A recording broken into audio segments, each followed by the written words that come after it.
Dzień dobry Państwu, witamy. Good morning. Welcome to this conference promoting the InvestEU program, one of the biggest centrally managed programs of the EC within this financial perspective, and decidedly the most important program on the financial market, using financial instruments which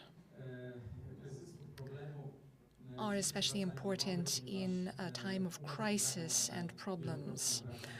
These instruments make it possible to circulate money, circulate public money, and to enforce discipline upon beneficiaries, but also on systemic institutions. Together with the head of the Warsaw EIB office, I would like to welcome our guests. My name is Arkadiusz Lewicki. I'm the head of the National Contact Point for EU Financial Instruments.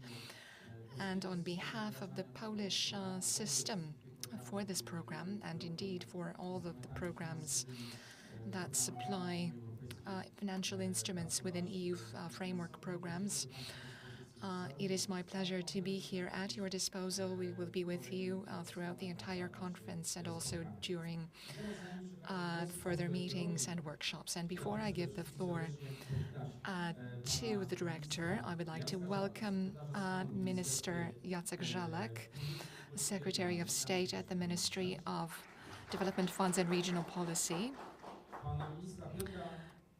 Minister Piotr Patkowski, Undersecretary of State at the Ministry of Finance, Teresa Czerwińska, Deputy President of the European Investment Bank, Beata Daszyńska-Muzyczka, President of BGK, the Bank for National Development. We also want to welcome representatives of the Ministry of Development and Technology. With us today will be Mr. Paluch, who will convey greetings from Mr. Buda, the Minister of Development and Technology. We will also hear a presentation from Mrs. Margarete Vestager from DG Finance and Economy.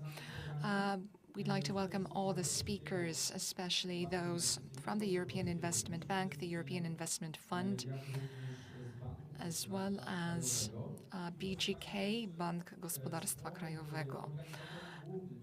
The chief organizers of today's meeting are the EIB Group, and the Polish partners include the Minister of Development and Funds, the Minister of Technology, BGK, Minister of Finance, and the National Contact Point.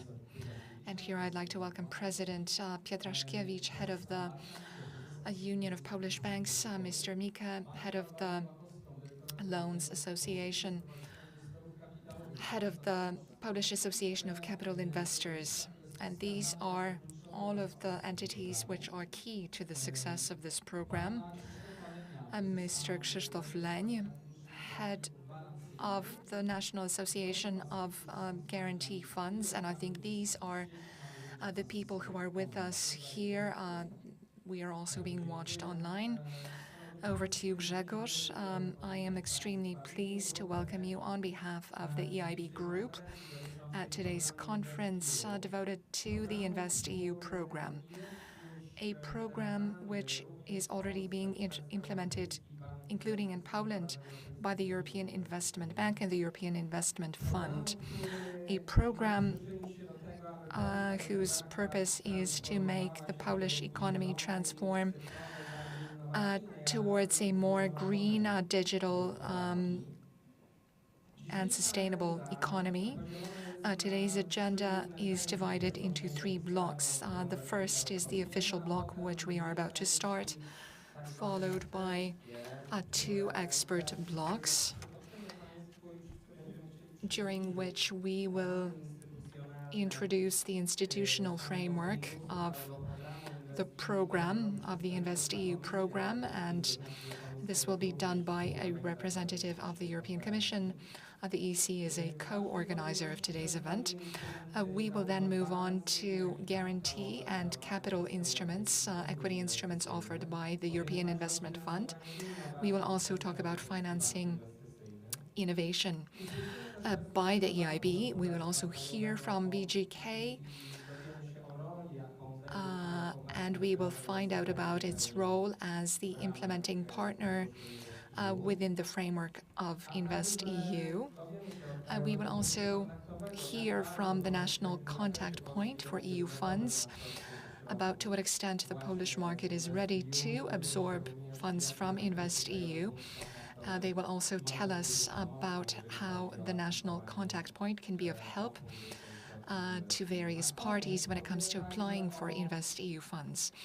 At the end, we will also talk about financing instruments within the corporate formula and project finance for SMEs. We will also hear about the Ministry of Development perspective on implementing InvestEU in Poland. And to conclude, we will move on to very important issues, the pillars of InvestEU, one of the pillars, the issue of the advisory hub and the services offered by this hub. So I'd like to welcome you to today's conference. We will first hear from Mrs. Czerwińska, Deputy President of the European Investment Bank. As part of her role on the board of this bank, she is responsible for the InvestEU program and its implementation, not just in Poland, but across all of the EU.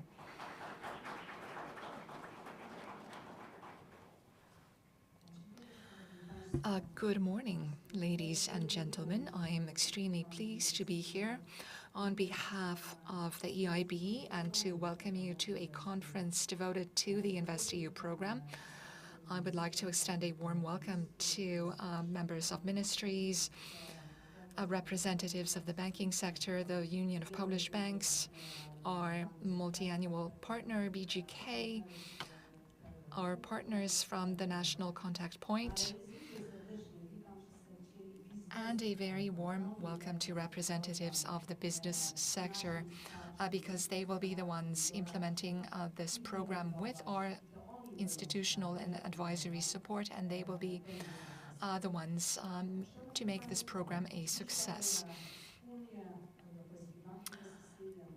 We are here together, the European Investment Bank, the European Investment Fund, and our Polish partners and our European partners.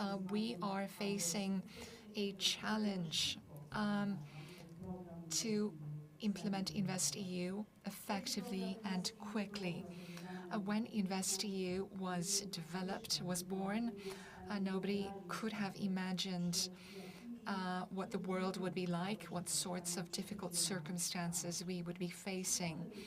Let me just remind you of what happened at the beginning of this year when our economies were just coming out of the COVID pandemic, when we were all filled with optimism as for prospects that were ahead of us, ahead of entrepreneurs. Today we see how difficult these circumstances have turned out to be as InvestEU goes live. These circumstances are difficult not just because we had the COVID pandemic, we had lockdowns, we had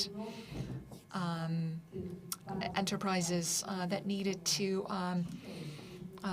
rebuild themselves. Today the situation is doubly difficult because we are seeing, after the Russian aggression on Ukraine, after this terrible and cruel war which is still going on, we are seeing how difficult it is how difficult the situation is for entrepreneurs and for sectors, including primarily the energy sector, but also services and food, how difficult it is for entrepreneurs to work in these dramatic circumstances. And it's these circumstances that are witnessing the implementation of InvestEU. When the program was being prepared, our thoughts were mostly to make investment programs more effective, more accessible, more inclusive, more friendly. more user-friendly. And today we can see that these programs also have to bring new value, added value across various sectors. This is why I am very happy that the InvestEU covers a number of foundational pillars, including energy transition, including support for SMEs. And one thing that is very important and not forgotten in these difficult times is innovation, new technologies, investing in human resources, in human capital, because today, even more than before, we can see how important energy transition is, how important it is to be independent in terms of energy and natural resources. And this is one of the primary tasks that we are facing.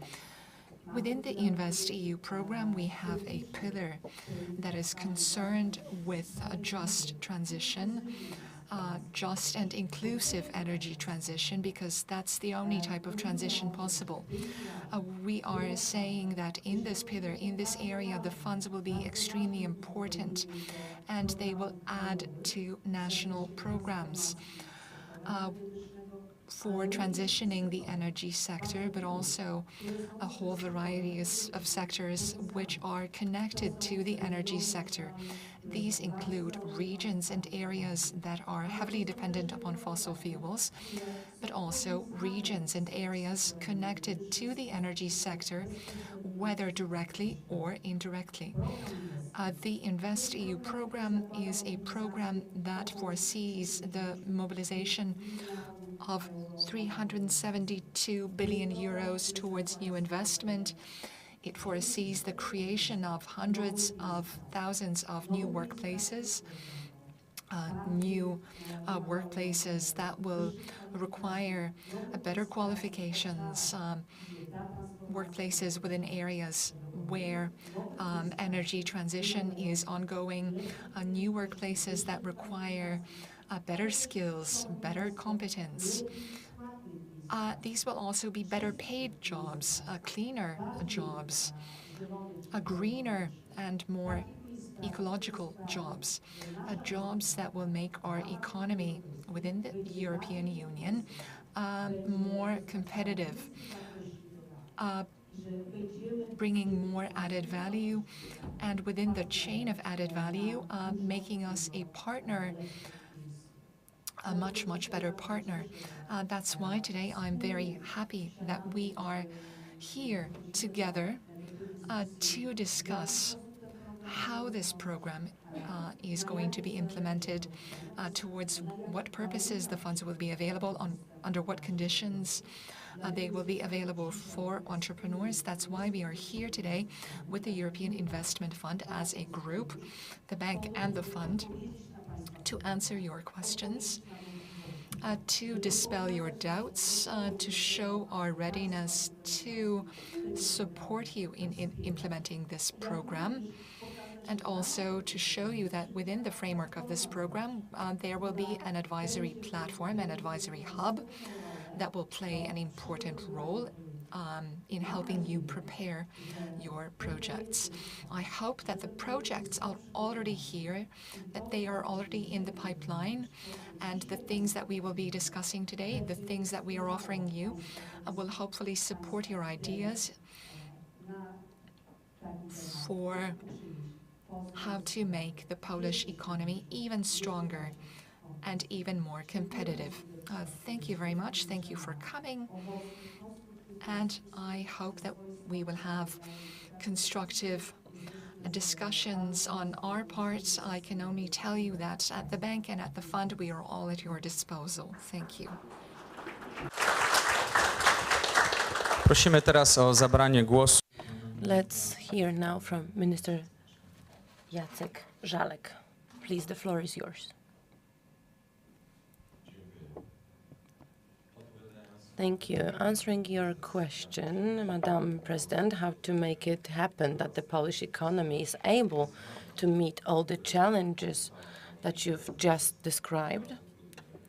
Well, it's a big challenge. However, I believe that the answer can be found, and it's quite obvious one. We need to escape forward, advance, simply, which means we have to approve the rules of the play, of the game, that today are a chance both for Poland, for the whole European Union community, which means that the challenge needs to be carried, the technological challenge. I believe that the whole idea on how to carry this burden and this responsibility is enclosed within the question whether or not we are able to take up the new revolution, the revolution, technological revolution, because this revolution, in my opinion, is going to define the modern world's answer to the question whether or not we are able to meet those challenges. This technological revolution, we are witnesses of which, because we are already at the brink of the revolution of the AI. It's a new reality, simply, and which changes almost everything from the way that the societies work through the way that the whole economy works. However, there's one question: how can we carry this burden, this responsibility?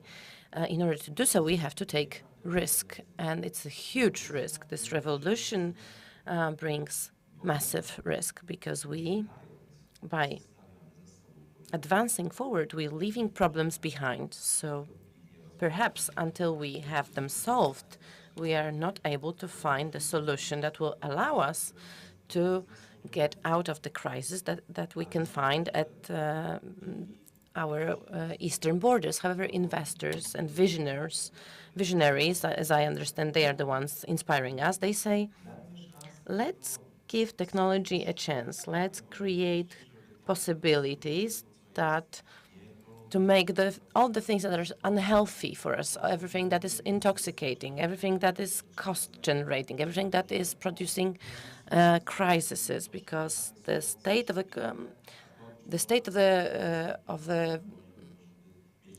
the state's well-being is decided by those circumstances and by those conditions. And technology has no boundaries. We don't have to fight for technology. We don't have to fight for it as we used to do this. We don't have to achieve it in a military way with an army. We only need to get there with our own creative invention or with capital, simply buying this technology.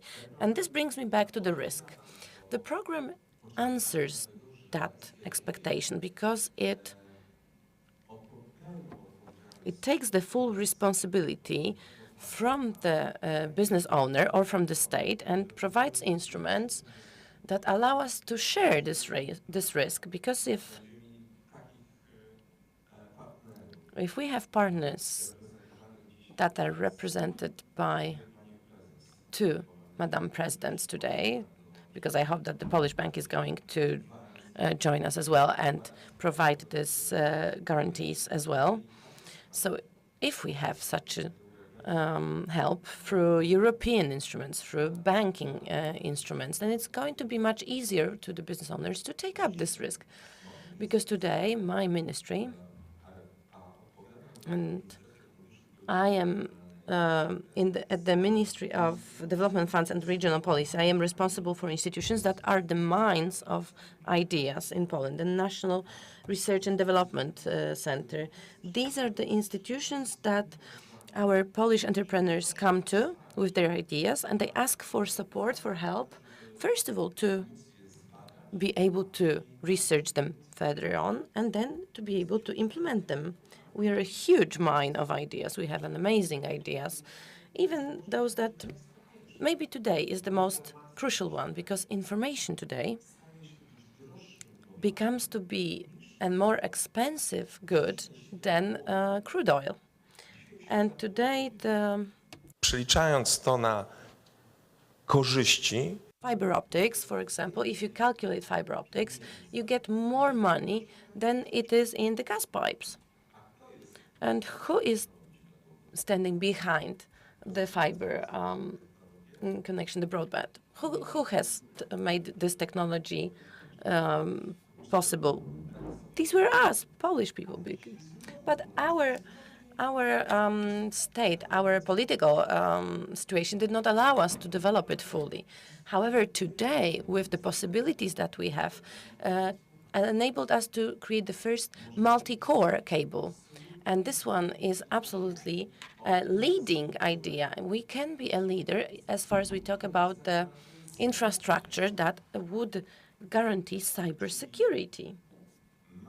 So, in other words, we do have the technology that are able to compete all over the world, and now we have the instruments that allow us to take those technologies and roll them out into the world, not as it is done by barbarians, but as the civilized people do that, through conquering, through bringing the technological revolution. And from how I understand it as helping those who have those genius ideas to get resources, to get this full responsibility off their shoulders, so that this is especially crucial in Polish market, where we are close to the front line.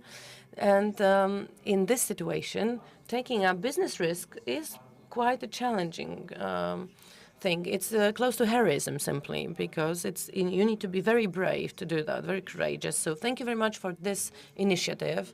I definitely am counting on the support on my behalf. I definitely can tell you that as a ministry that is supposed to be the coordinator of the project in Poland, I can tell you that we'll do all we can in order to use all our possibilities or our capabilities and make it compatible with the possibilities provided by this program. Thank you very much. Thank you very much, Minister. And now, Minister Piotr Patkowski, the floor is yours. The Ministry of Finances.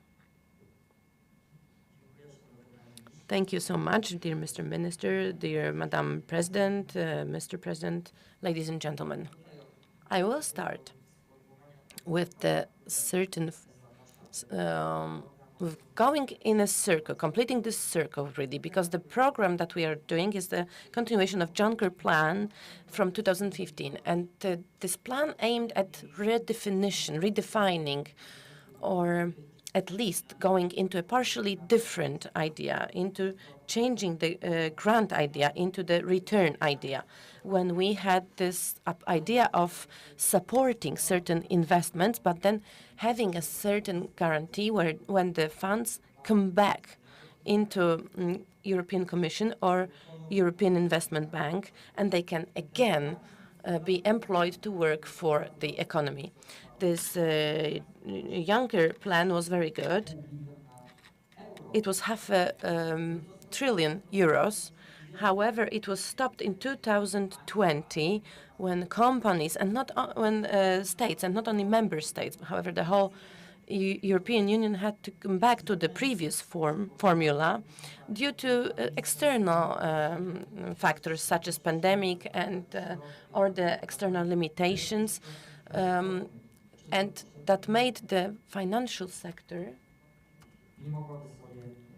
or the whole economy as such would not survive. And I can tell you that this situation, even though it is still quite a challenging one and quite difficult one, and non-returnable funds are not on the table yet. However, if we could go back to those funds that were for the perspective of 20-30 years, in the 20-30 year perspective, they would allow us for much greater investments. And we would like to have those funds to implement a much bigger scope of investments. It is a much more difficult formula if we take entities into consideration. So this is both the entrepreneurs, business owners, SMEs, but also the member states who are also beneficiaries of the European Investment Bank. However, this Juncker's plan showed us that we are able to overcome certain difficulties and challenges, and we are able to fulfill those ambitious plans. We very often talk that funds allow us to finance those projects who find it difficult to find financing from banking investment industry due to high risk. Maybe it's not about the fact that the banking industry does not want to finance it.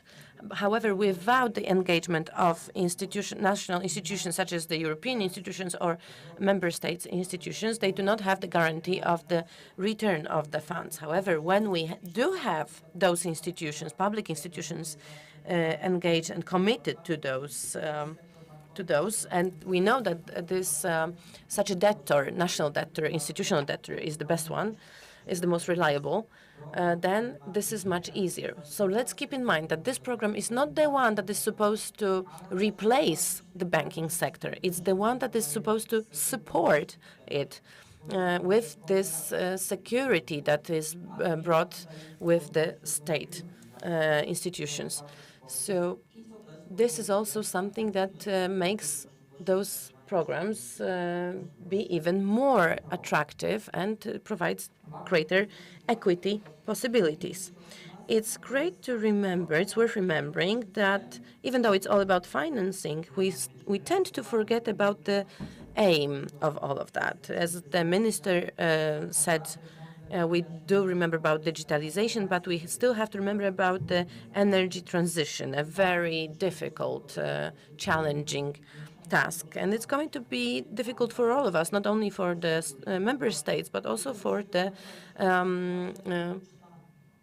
European people simply. So it is very important, and we are still discussing how this transition is going to look like, because the past months have shown that this transition has to go in a stable way, that they provide stability for electricity supply, for example, for households. However, how it's going to finally look like, it depends on two factors, really. The first one, we have to remember that a lot of tasks that are going to implement it are going to be financed by the returnable instruments. This is, for example, for the business owners. However, for the state operations, when we have long-term perspective, may, of course, bring the return of the capital, because with the energy transition, we've talked about it for a longer time. These are not only investments that are going to be implemented that are going to increase the numbers. These are investments that can be financed by the liability equity, debt capital, and they are going to be returned. So, however, there are going to be activities that are going to be basically realized by financial funds, and within this environmental aspect, they are going to be quite challenging. Why we cannot tackle it without two things? We have to remember that we need to engage those non-returnable instruments and capital as well, because without that we won't be able to implement those projects. But the second factor is the behavioral factor. We need to be absolutely sure that those who, as a consequence, as a result, are going to implement this energy transition, that means Europeans and, however, the companies as well, need to be committed to the project. And this behavioral factor is important. The fact that they will believe that it's worth investing in that it's crucial for our well-being, that it's crucial for our life, for the environment. And this factor seems to be the one that is very often omitted, that it cannot be something that's imposed. It has to be something that is wanted and that people are committed to from the lowest level, from the ground up. And two other elements that I need to mention. We would not be able to meet here. We would not be successful with those funds, because we are talking about the very beginnings of certain activities, but we would not be successful without the agents committed to that. So here we have Madam President Czerwińska, who is the one responsible for implementing those projects in the bank. but also others, those who, President Daszyńska, for example, the Polish BGK, for example, bank is very often named in the treaties as the Bank of Development Bank. So without those two ladies present, we would not be able to talk about our future in such an optimistic tone. However, to keep it balanced, I would like to thank Mr. Arkadiusz Lewicki, who is the director at the Polish National Contact Point, who is also responsible for those projects. So thank you very much. And last but not least, I would like to share with you a certain reflection. Maybe we have to remember that another thing that is crucial to those projects is the flexibility. As the previous 12 months have proven, it's difficult to. Please excuse, the translators do not have the right sound. We cannot hear the speaker. The ability, no, we apologize, the interpreters apologize, but the sound quality is too poor to continue.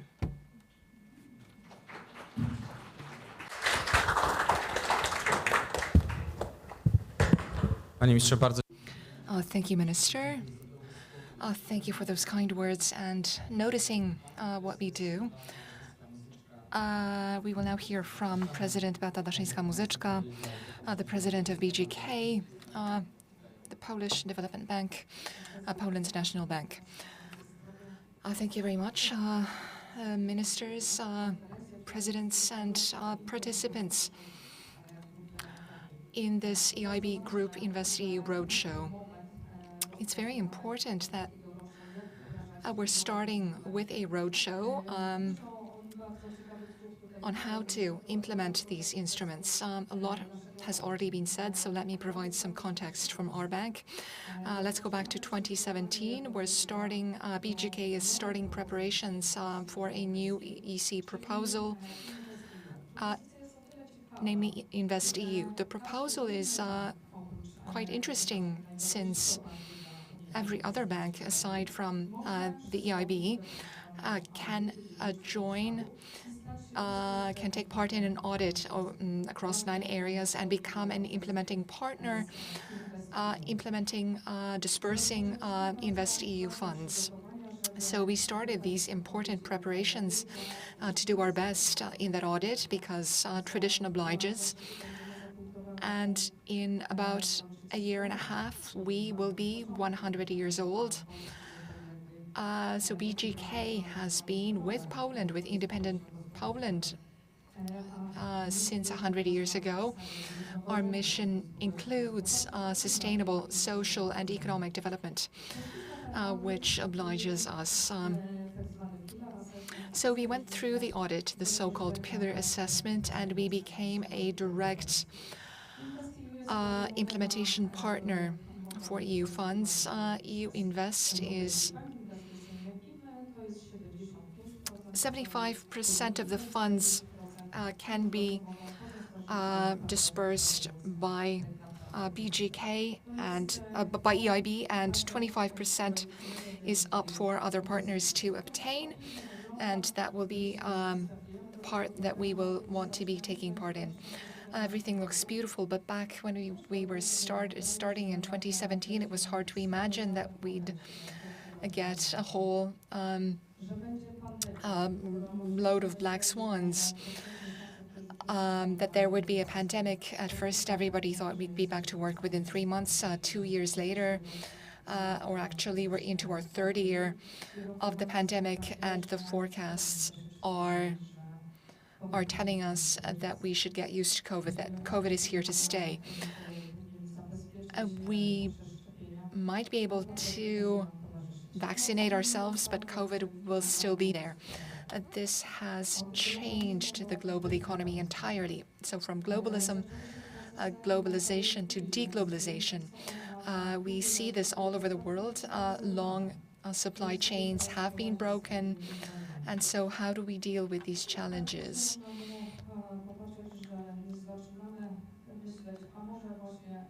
So it occurred to us, well, maybe Central and Eastern Europe could be an interesting place to transfer some companies from the Far East. And that's when the war started. The war in Ukraine, which is yet another stage in the deglobalization process. It has also triggered changes in economic, financial, energy markets, and on, essentially across all markets. Such large-scale challenges require a more tailored approach. This is why I believe that this new instrument that we are presenting today will help us address challenges like energy security. In many international discussions recently, there have been questions about what sort of weapons we can use against Russia. I believe that weapon is speeding up energy transition, becoming independent from Russia's energy supplies. That's why the funds that we are mobilizing are supposed to accelerate the transition. We will be activating two products. We will be going into modernizing infrastructure, transition, and research, development, and innovation. That's what we are applying for. We want to get over 240 million euros. The guarantee is 50%, which will allow us to mobilize over 480 million euros in capital. For research, development, and innovation, that's over 50 million euros. What's important that already today we have certain projects, and of course we have to keep things secret for now, but we know there's quite a lot of interest.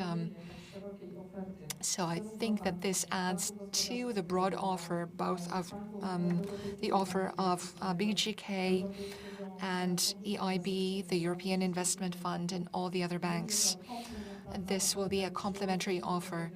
And here, let me repeat what has been said before. We are supporting competitiveness, and we want all of our needs to be met, both the needs of entrepreneurs and the needs of the financial market.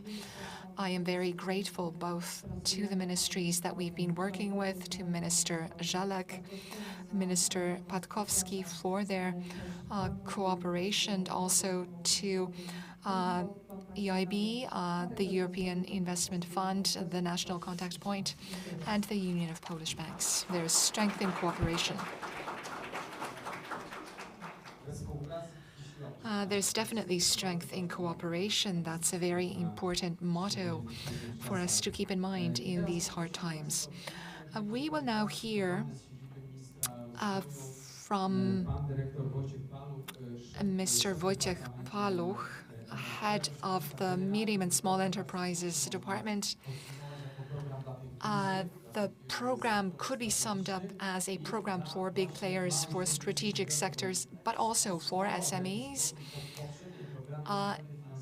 It brings together the former instruments for the smallest players, micro and small enterprises. The Ministry of Development is responsible for this second tier.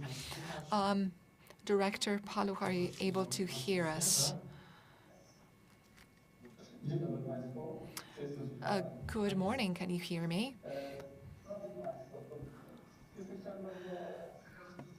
So I want to convey greetings from Mr. Waldemar Buda, who's not able to take part in this excellent meeting.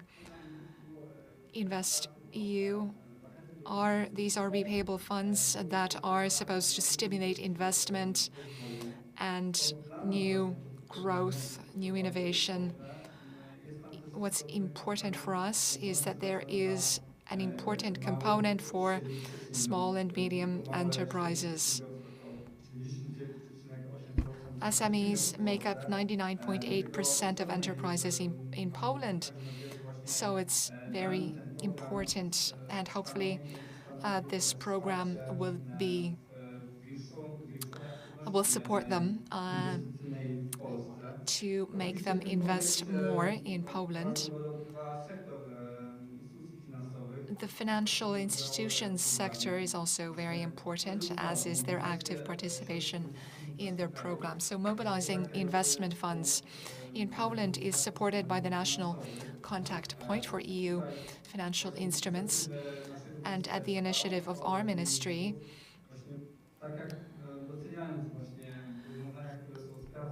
appreciating tried and tested stable solutions, we have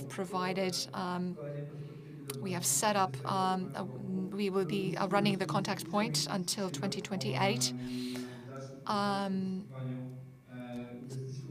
to help SMEs get capital, get funds for investments from various EU horizontal programs. We are also very grateful to Director Lewicki. We are very happy with our cooperation, including our cooperation with the Union of Polish Banks. So summing up, I hope that today's event will contribute to opportunities for Polish entrepreneurs to get funding. And once again, on behalf of the Minister of Development and Technology, I wish you a good day of fruitful deliberations. And let's hope we're headed for a good future.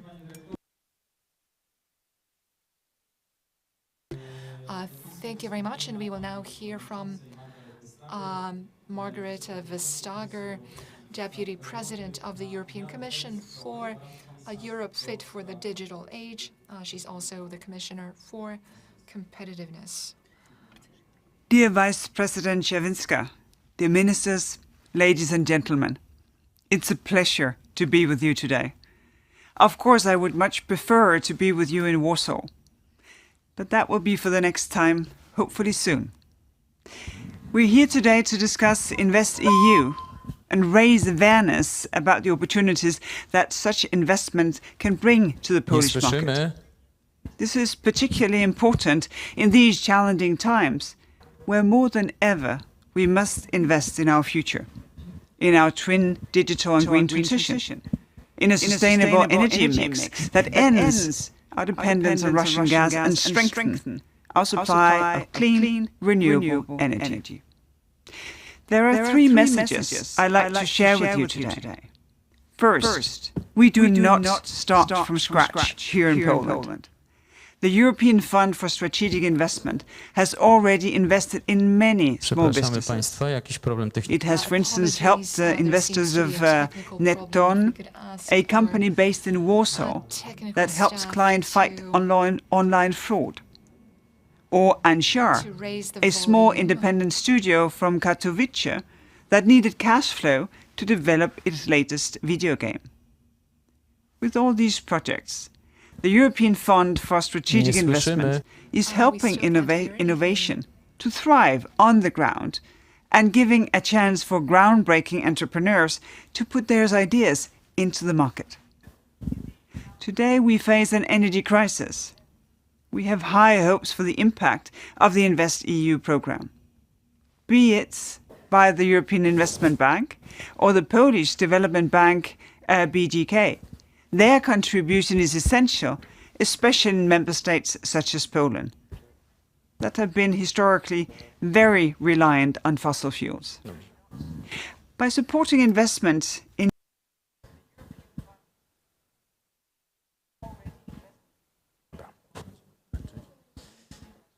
Proszę Państwa, proponuję w takim Since we cannot hear, we'll try to fix this during the break, and we'll try again afterwards. We'll ask our technical staff in the meantime to fix the problem. Can we still screen the InvestEU clip from the European Commission before the break?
damy radę teraz? Are we able to play the previous film now? No. In that case, we would like to invite you for a networking break over tea and coffee.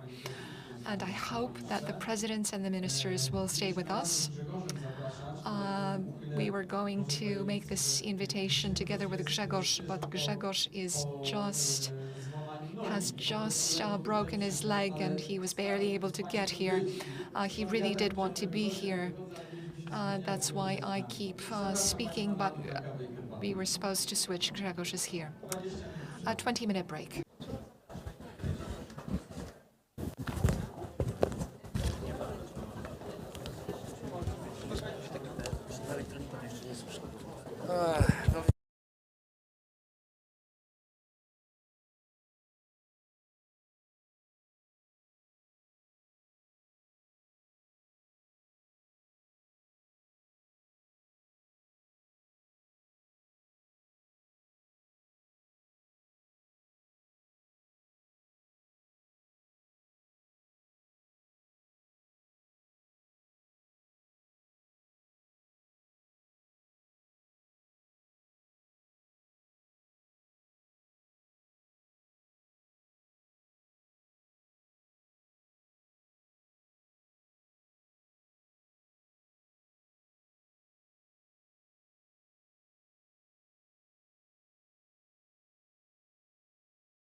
We're here today to discuss InvestEU and raise awareness about the opportunities that such investment can bring to the Polish market.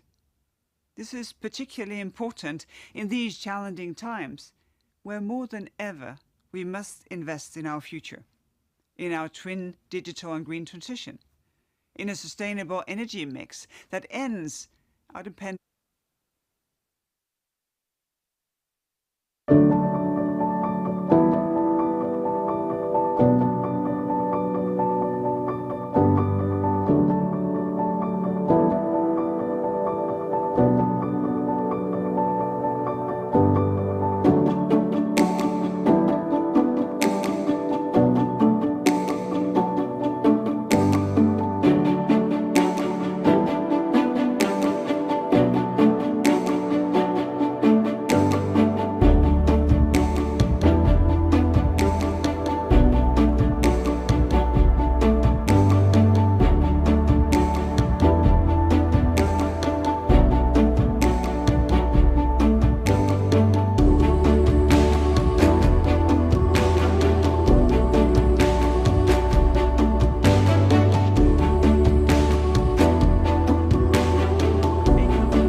Zapraszamy Państwa, proszę o włączenie jest mikrofon, bardzo dobrze. So the mic is on. Let's get back to business.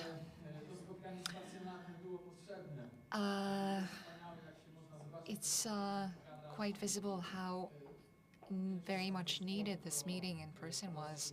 It's so wonderful to be here in person and not to be looking at one another on screens, but to talk directly, to exchange all the good news.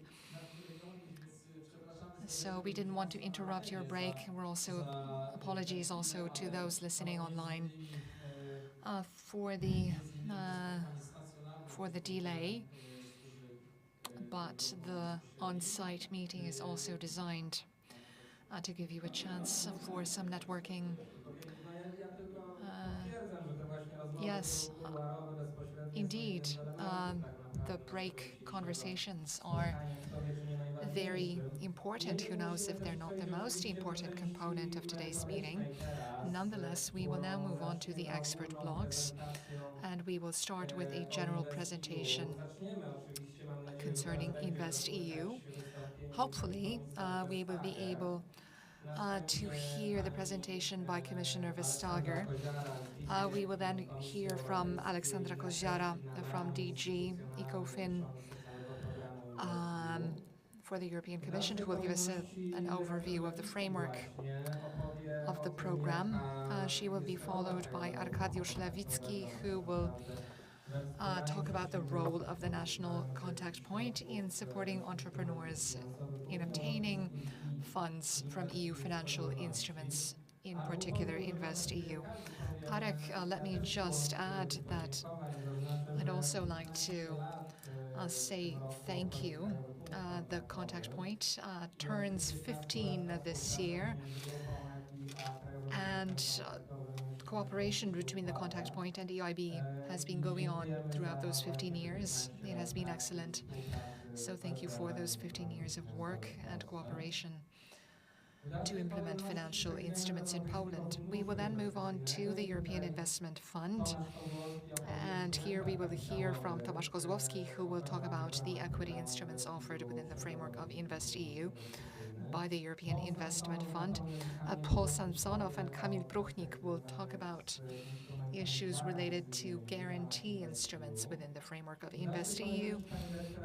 They will be followed by Agnieszka Falkowska, who will tell us about the role of BGK Bank within InvestEU. And we will wrap up with Anna Stodokiewicz, who will talk about financing innovation. How does the European Investment Bank finance innovation within a quasi-capital formula? So we invite you to the first part of this block, and we'll start with the speech by Commissioner Vestager. Dear Vice President Czawinska, dear ministers, ladies and gentlemen, it's a pleasure to be with you today. Of course, I would much prefer to be with you in Warsaw, but that will be for the next time, hopefully soon.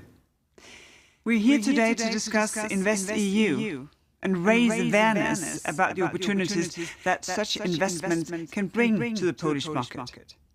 This is particularly important in these challenging times, where more than ever we must invest in our future, in our twin digital and green transition, in a sustainable energy mix that ends our dependence on Russian gas and strengthen our supply of clean, renewable energy.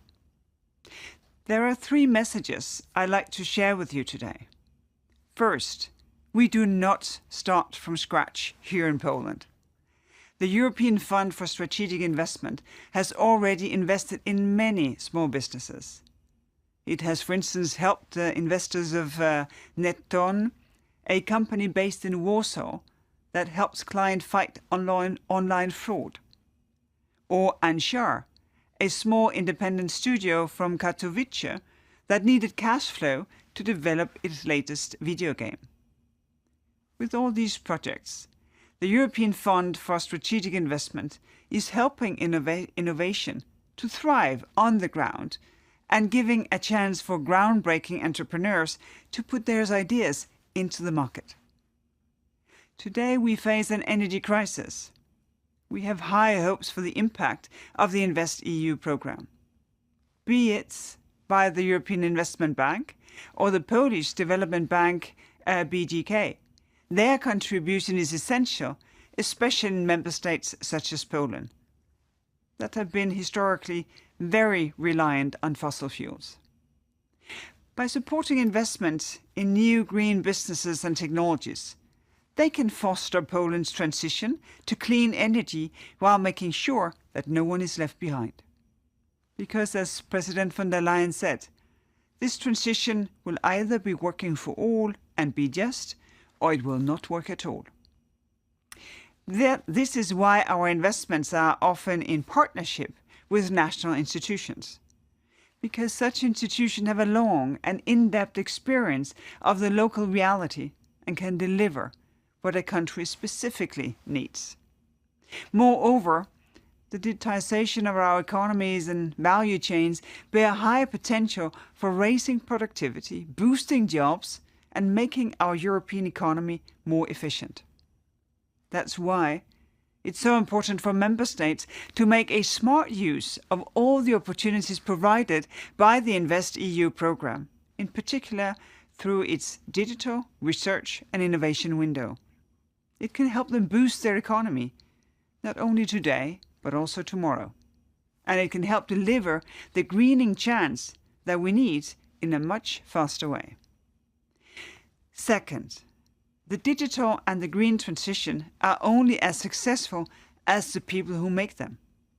So we have one urgent priority: to develop skills. Our targets are ambitious. Minimum 80% of the European population should have basic digital skills by 2030, and 20 million new ICT specialists, including a lot more women. But that is not enough. In the European Investment Bank's 2017 survey, almost 80% of firms mention lack of skilled staff as an obstacle to their investment. So it's not only about creating ICT specialists. It's about equipping all workers with digital skills. Farmers trained to use GPS data to track their yields. Shop owners able to develop an e-commerce solution. Doctors using robotic surgery tools. It's about equipping specialists in various areas with the capacity to have also advanced digital skills, so they can innovate in their sectors and make the most of digital opportunities. This can happen when companies and public authorities are working together in partnerships with investment. In her State of the Union speech, the Commission's President announced 2023 as the Year of Skills. And this is great news, since it means further investment in education and upskilling. InvestEU's social investment and skill window provides opportunities for companies to skill their staff, for local authorities to invest in communities, and all in all, to make sure that everyone is included in the digital transition. We must make use of this here in Poland. Third, a few milestones can already be highlighted about the implementation of the InvestEU program so far. Following a call for expression of interest for the InvestEU fund ended in October last year, the Commission engaged in negotiation with several international financial institutions, as well as national promotional banks and institutions across member states. These institutions will bring to the market direct and indirect financial products covering debt and equity, type of financing which will complement the offer of the EIB group in member states. Recently, the European Investment Funds Board approved 2 equity operations under InvestEU focusing on investment primarily in Poland in sustainable infrastructure and companies in the ICT sector. The European Investment Bank has financed the deployment of a new fiber-to-the-home network in areas of Poland where high-capacity networks are not available. This new network will serve 1.1 million homes. It will also produce significant energy savings compared to existing broadband solutions. So program loans with a regional focus covering Poland were approved with the backing of the InvestEU guarantee, and this is just the beginning. I look forward to seeing many rewarding investments being deployed in Poland. The commitment of the Polish people to deliver outstanding results is well known. I'm sure this will also be the norm with the rolling out of InvestEU in the coming months. Thank you. Już mnie słychać. Okay, so you can all hear me. So, ladies and gentlemen, without further ado, I would quickly ask you to show my presentation. We've just agreed, ladies and gentlemen. Oh, no, so sorry, that's the European Commission. So please welcome Mrs. Aleksandra Koziara, Polish officer from the Directorate General Economic and Financial Affairs. Of course, thank you so much. That's all fine. Although I have to tell you that it seems that all my four speakers, who are much higher ranked, have already presented the main assumptions of InvestEU. Let me just, please give me a second to set up my slides. Oh, that is not the right orientation. If you could, Arkadiusz or Grzegorz, if you could help me out, because I would like to display it properly. If not, then I'll speak out of my memory. However, yes, okay, we have it. So now, let's start. So the program InvestEU is a continuation of EFSI, so European Fund for Strategic Investment, that has been mentioned many, many times here. I don't believe there's much point repeating the information. However, this was an initiative that aimed at mobilizing as much investment as possible, which allowed partially to move away from the help or support granted within the form of the grants to the to loans, guarantees, and cash flows. As you can see here on the slide, Polish has used altogether of 4 million euros that were translated in the investments worth 22 billion euros. Of course, these numbers are huge, and they can be translated to over 100,000 of SMEs. Someone is already showing me. Let me adjust the microphone. We also have the examples of investments performed in Poland. That was done by EFSI in Poland. And you can see already that these were very different investments. So this is support for universities, for research centers, but also for the support for building construction and creation of social housing. And these foundations gave beginning to InvestEU program that has 3 pillars. And today, during the presentations, we focused a lot on the first one, which is the InvestEU fund. This is, I understand, one of the most, or the most important pillar, because it means the greatest financial financing. However, let's keep in mind the 2 others, which is the InvestEU Advisory Hub and the InvestEU portal. And I believe that it's especially important to talk about the portal because its role is crucial, and I'm going to emphasize its role in a minute. I'd like to, of course, connect to the previous generation, to the previous presentations. InvestEU is a part of a broader policy that we have conducted by the European Commission and by the European Union. It is a part of Next Generation EU, which means this is the plan that has been constructed in order to help economies to recover after coronavirus pandemic. And this is also the answer to all those challenges that has always been here and had been here in 2018 and are even more pronounced in 2022, which, namely the energy crisis, the need for more fair, sustainable green energies, and also the need to hold those investments on the level which allows SMEs to develop towards that direction. Of course, right now, due to the Russian invasion in Ukraine, one of the most important components is the fact to support the social changes, which means to support education, to help all the citizens of the European Union to develop their social skills, to look to finding a job and increasing their skills.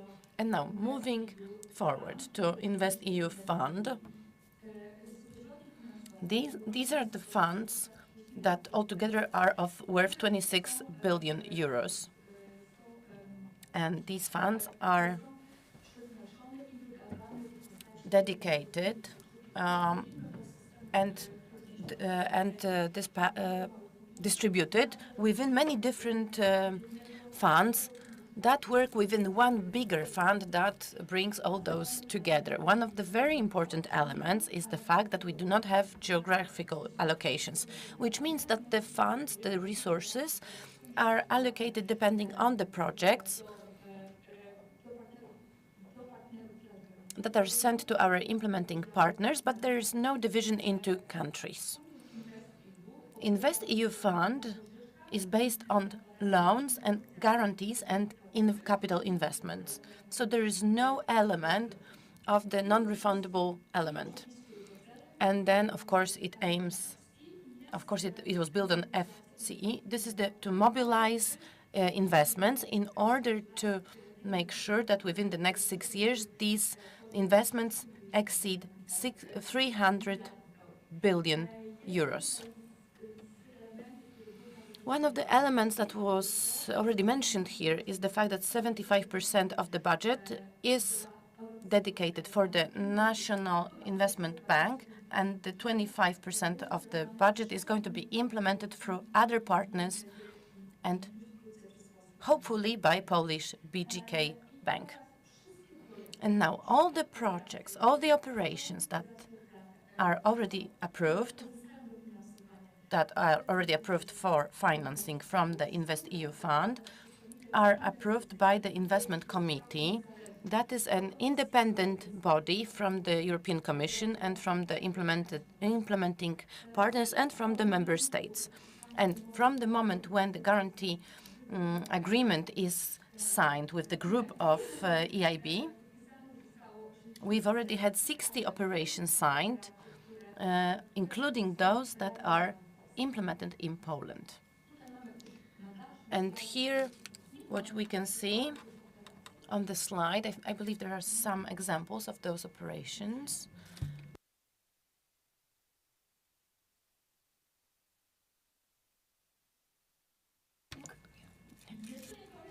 Oh, this is not all. However, we have a slight delay. In her speech, the Commissioner mentioned all of that, so I'm not going to talk about it again.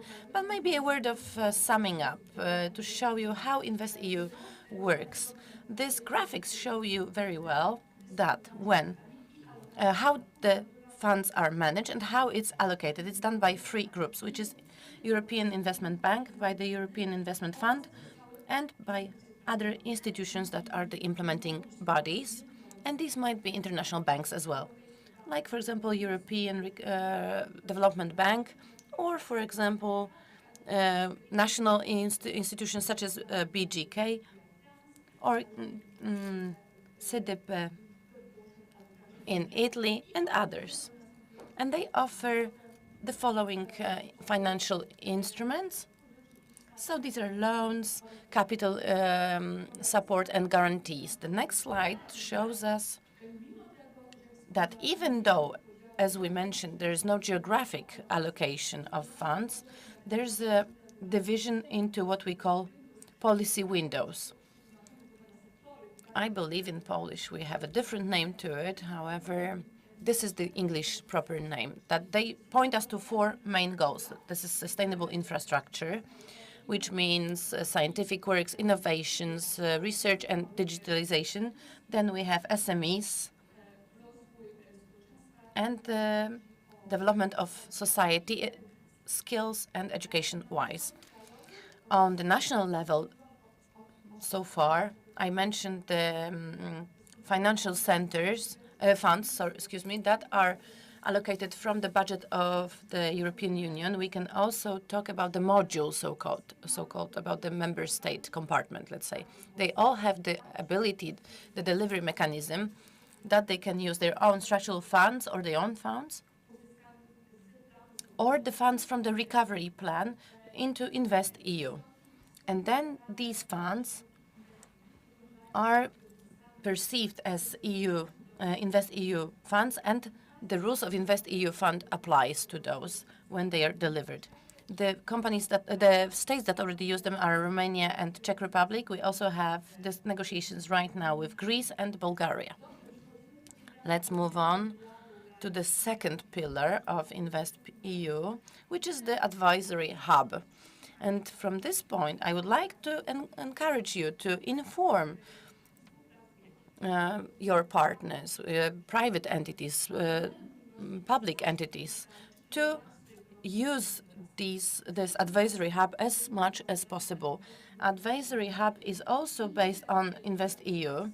This is an initiative that believes EFSI and was conducted by the European Investment Bank. However, right now the European Investment Bank is going to cooperate with other advisory partners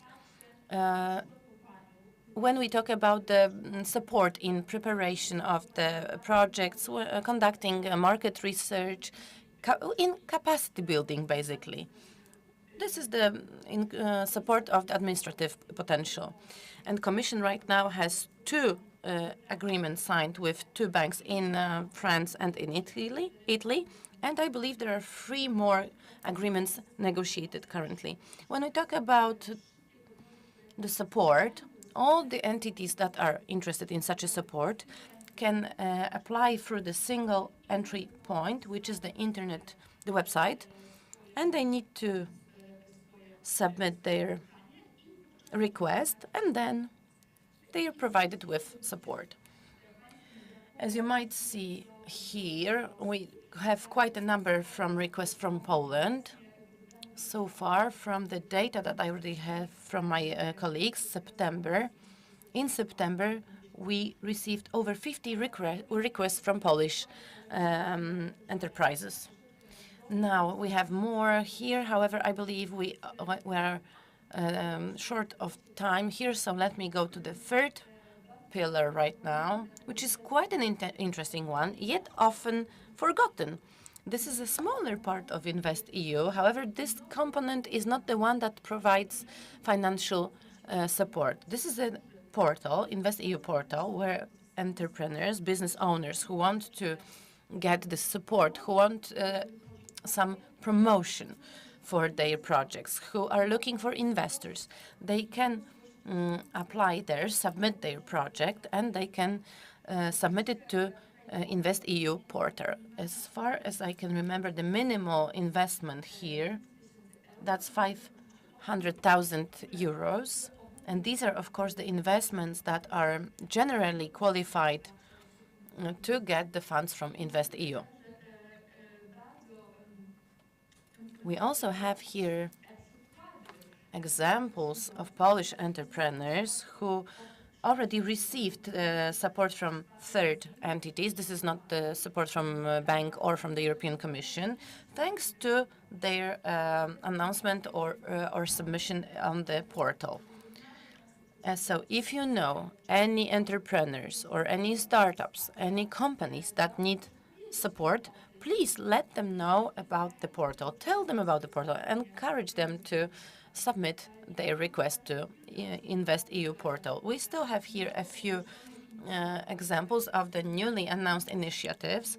These are the Polish companies, Polish businesses that are looking for support. As you can see, some of them are really committed, really engaged in advanced technologies. For example, in the first category, the medical technology, we have Celtic company that is looking for financial support because they have a diagnostic test that allows them to detect cancer, and they need some financial support in order to implement this project. Of course, there's many more projects like that, and I definitely encourage you to visit InvestEU portal. and see those projects for yourself and maybe pass this information on to the entities in need of such a support. And that would be all on my side. Thank you very much from me. I hope I managed to respect the time given for this presentation. Of course, I'm there for you during the breaks. I'm at your disposal for any questions, and also online EU.europe.co. Thank you. And now I'll ask you to show my presentation. Okay, ladies and gentlemen.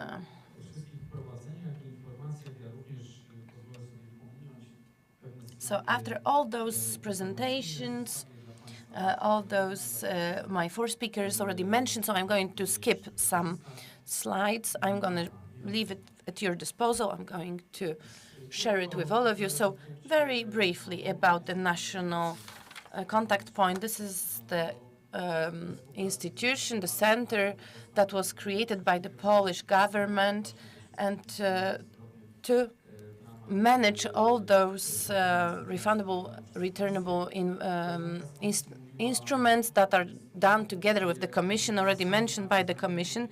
Because we have representatives of the financial market, then let me just allow it to the direct and indirect financing here.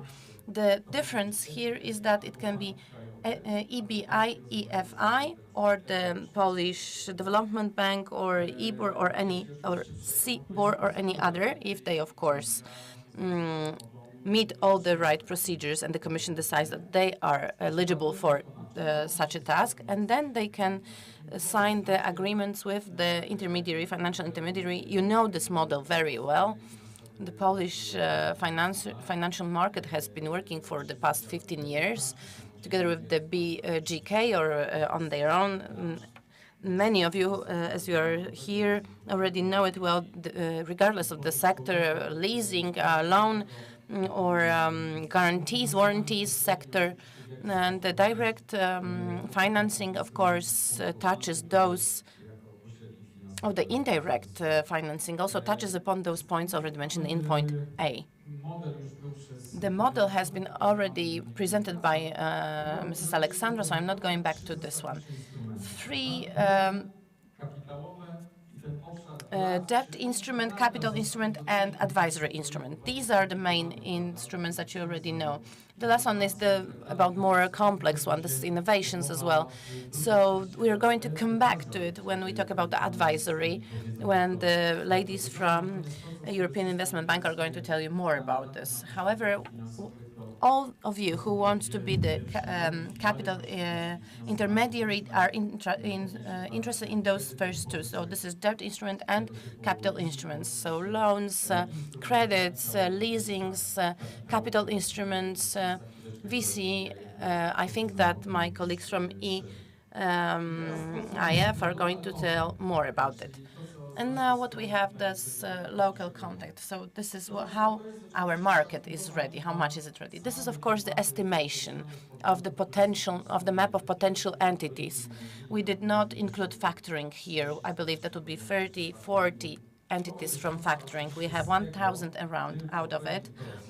And of course, it only makes for a certain percentage. It used to be 224 entities from Poland that took part in it, either as an intermediary or as a sub-intermediary or as an institution cooperating with both of them. 224 institutions that can be said that they would sell or would make it available to the offer from those programs that were centrally managed.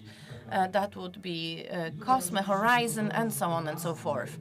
And of course, let me just tell you that those names, when you take a look at it, some of the names are the market names, and they are not the legal names, the legal definitions. For example, VC fund, it's either AC or a different legal form, and the same goes for the banks. These are just for us, for the financial industry. You all know what we mean by those. And here, those instruments, if we wanted to divide them, then to the first division, the 80% is the debt instrument, and the other one is the capital instrument, 20%. And now, one after another, because I've already agreed with Grzegorz that will make up for the time already lost. So their readiness of the certain markets. So we, as the local point, national point, we are responsible to make it happen, to help them to prepare for the tender, for the competition. From 2007, we were somewhere at the end, and right now we are very highly ranked, as much as our success rate is concerned. From the financial sector, after our research, we have over 50% of the sector declares their interest in the program. And of course, the times are very interesting because of what's happening in the market due to different uncertainties, due to insecurity, and due to different things that are still emerging, and that we're going to have these requirements for more guarantees. The loan policy is going to be even stricter. So we're going to have more pressure on guarantees. And the banking market has a great experience in using these. We have leaders sitting with us here. Let me just mention that those who underwent this selection in the framework programs should be appreciated twice, because they've underwent this selection on the national level, which is not only our market level, but this is also going through the contest when you have to compete with your bank's sister bank. So this is really who has better project is the winner. And of course, we have challenges here, because when we talk about the banking market, we have the legal environment, the European Union environment, and the micro economical environment. And I believe this is a lot that has to be taken into consideration. However, I believe that the bank and the market is still financing a lot, and I believe that SMEs are especially promising sector here. And I believe that here we are going to be able to do a lot. The same goes for the leasing market. We had over 70% of interest in the entities from the leasing market. There's a great, after 2022, when we had the change in the legal environment in Poland, and we could see that the leasing industry started to learn about those guarantee instruments, and is more and more eager to use those. So we believe that during the pandemic times, and when they had their warm-up, now they're going to be even more eager to use this. And we have here Mr. President Mika, who is the head of the organization of loan funds, 85 funds within the whole country, specializing in micro. Over 50% of the sector is interested, but still we have the together and situation when we can connected with the funds, European funds for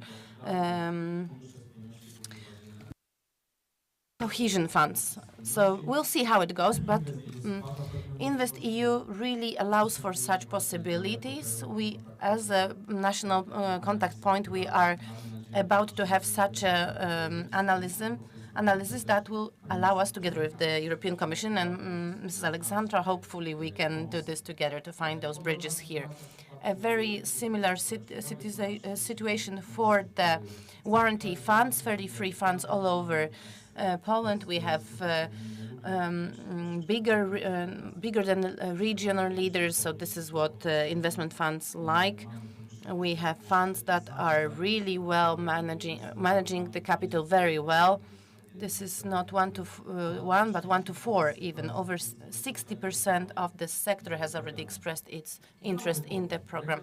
And a new entity, which is regional development funds, which is a younger sibling of national recovery plan. So these are 13 already, and we are still more on the way. I have to tell you that as by the rule of thumb, they are supposed to support effective management of funds from the cohesion funds, from the cohesion policy. And again, as a rule, we have a declaration from the industry organizations of the market. I know that the president of this association is watching us, so warm wishes to you. And they already have expressed their interest in creation of new alternative instruments, but Tomasz will tell you more on that. And over 90% of the entities of the sector has already expressed their interest in using InvestEU and in cooperation. And now if you take a look, there is the appetite of 10 billion PLN as far as management in the new perspective is concerned. And then the second capital leg, we have over 30% of the sector. This is a very active sector.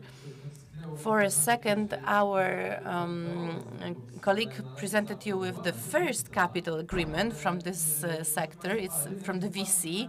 It's not yet approved, but I have to tell you that it's a very active sector. I can tell you that the funds that are already taking part in the scaling up in those projects, scaling up by, which means rolling up into from the very local market into an international market. And I have to tell you that we have wonderful managers and people managing those funds. Whenever I go and travel over the world, Polish people are really appreciated and respected for those skills, for our talented people. And in this in those funds of VC, I have to tell you that those people managing, these are maybe not 100%, but this is the main pillar of success.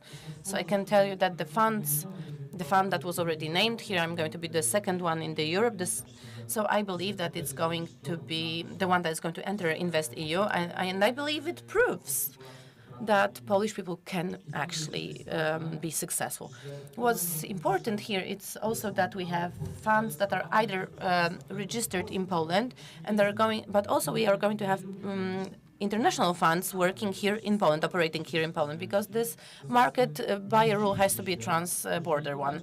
So don't get surprised when we're going to have Polish companies and Polish crown jewels financed by the foreign funds here. Okay, they are rushing me again. So very quickly here.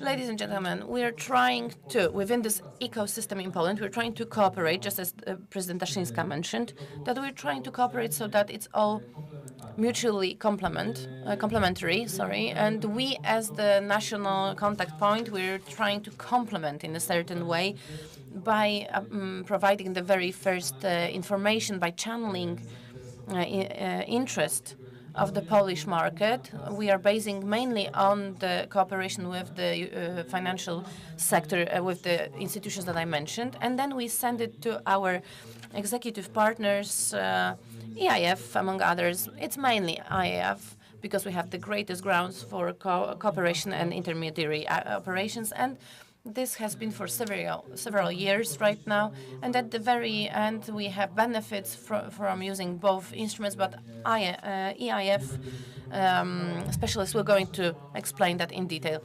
And then our European activities on the level of European Union has been rewarded many times, which is, of course, a great honor to us. And for the past 15 years, we have the two markets, the debt and the capital market, and the evaluation of this cooperation, and then which instruments are the most necessary in order to work with these workshops, the help to prepare for the investment, the exchange of information, and also the support for the smaller players, also some language skills and language support. We already have a big share of this work done, over 4,000 receivers, and as you can see, the plan for 2022-2023, the coming months, coming weeks. And ladies and gentlemen, the results of those instruments, as I mentioned, for 2006, that was almost the last place. In 2021, that was the 5th in Cosmo. So you can see that this lift, this elevator really made sense. One PLN was calculated by us, and it translated into 1,000 PLN of investment, capital investment. So to make it clear, it is thanks to you. This is thanks to European Investment Bank, due to European Investment Fund. But as you can see, it's close to 100,000 of agreements. And during COVID, that has not slowed down. During COVID, those instruments have been one of those elements of the public help. So as you see, a lot has happened. That would be it. As you can see, Jarek Kała, Marek Ullman, if you could show yourself, gentlemen, they are of course at your disposal during the whole meeting. Both of them, Jarek, debt instruments, Marek, the loan instruments. So as you can see, we do not provide funds, we only support you. We just make it happen for the Polish market to take more of this common basket, because there's no allocation, geographical allocation, no national allocation. We would like to still stand in the top, stay in the top of this rank. But it's maybe a bit egoistic, but it's very honest. Thank you very much. And now European Investment Fund, we're going to have Tomasz Gosłowski and then Paul Samsonow. I believe that Patrick has fallen ill, so sorry, and the floor is yours. Muszę powiedzieć, że to nie jest tylko pomoc, to jest aż. So it's not just help, it's help all across the board. So 15 years, which also corresponds to 15 years of my work at the EIF. We have been working together for a very long time. So this is my third financial perspective. You could say that I'm a veteran of these programs. I don't work in the front office. I don't do transactions, but I work with the EC and with partners in terms of creating those programs. So here's our presentation. So it will be my pleasure to present the product range offered by the European Investment Fund within the framework of InvestEU. And then Paul Samsonow will talk about the loan instruments, the debt instruments. From our perspective, these are only guarantees and re-guarantees. So I have to say that InvestEU was the hardest, for me it was the hardest negotiation with the EC. It went on for 2.5 years. It wasn't just negotiating, but consultations in terms of lawmaking, in terms of creating the regulations for InvestEU and the capital guidelines, as well as setting up the framework of our cooperation with the EC. I'm talking about the guarantee contract that we signed on March 7th, 2022, so a few months ago. Our offer is officially available since April 11th, and that's when we published the invitation for expressions of interest online, and I'm very happy because interest has come from all over the EU, from all EU member states, including Poland.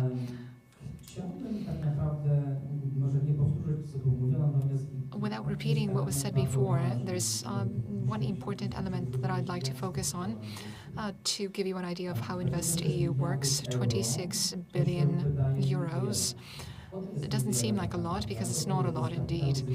This is the risked capital. This is not available to different implementing partners in cash.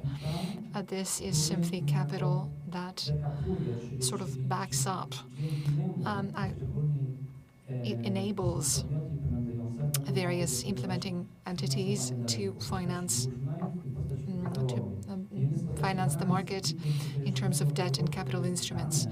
There's no physical euro, there's no physical cash that flows to these entities.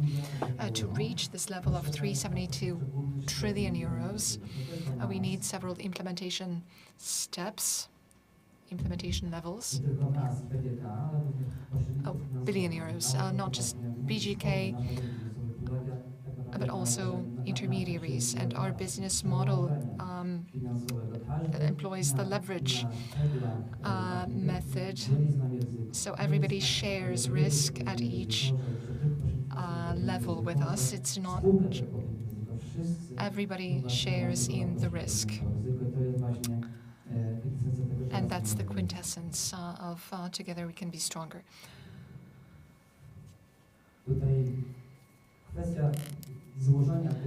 So, how do these financial instruments come together?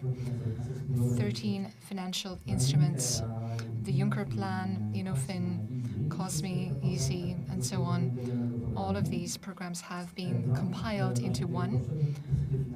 Within the former financial perspective, it was hardest for us to do VC investments. The VC market was not that advanced, not that mature.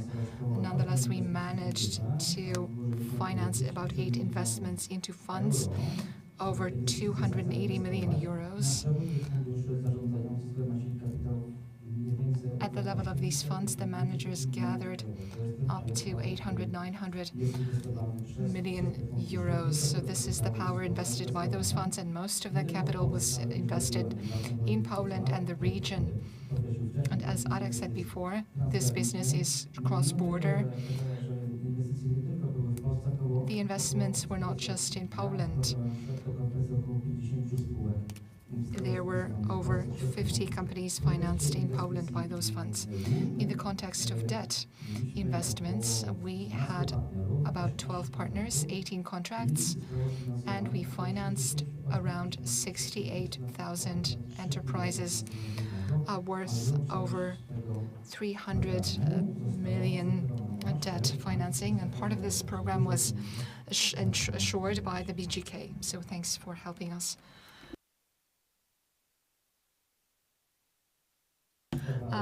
What you see here is our piece of the cake.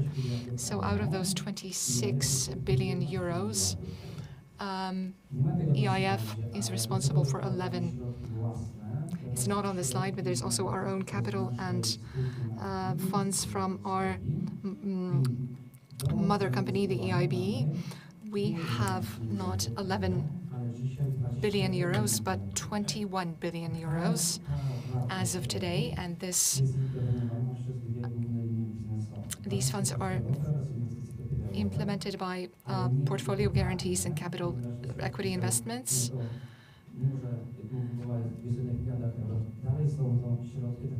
But these is just a drop in the sea in terms of European needs. So the EIF has to focus on priorities, on InvestEU priorities. So in the context of equity, we are very thematic. It's not that we invest in every fund with all kinds of strategies. It's mostly the digital economy and the deep tech, ICT. It's not EFI's priority in the coming years. With regard to guarantees, this is what you saw before. Appropriate programs have been created for specific products. So we see innovation. So developing competitiveness. This was previously under COSME. Paul will talk about the new parameters. There's one novelty. It's the green guarantee, where we created the product from scratch. It took us 2 years, and I hope that this program will be the standard for implementing green guarantees in Europe. Our financial model has not changed. We are still working with financial intermediaries, banks, loan funds, guarantee institutions, venture capital, private equity, debt, and a novelty in our offer, infrastructural funds.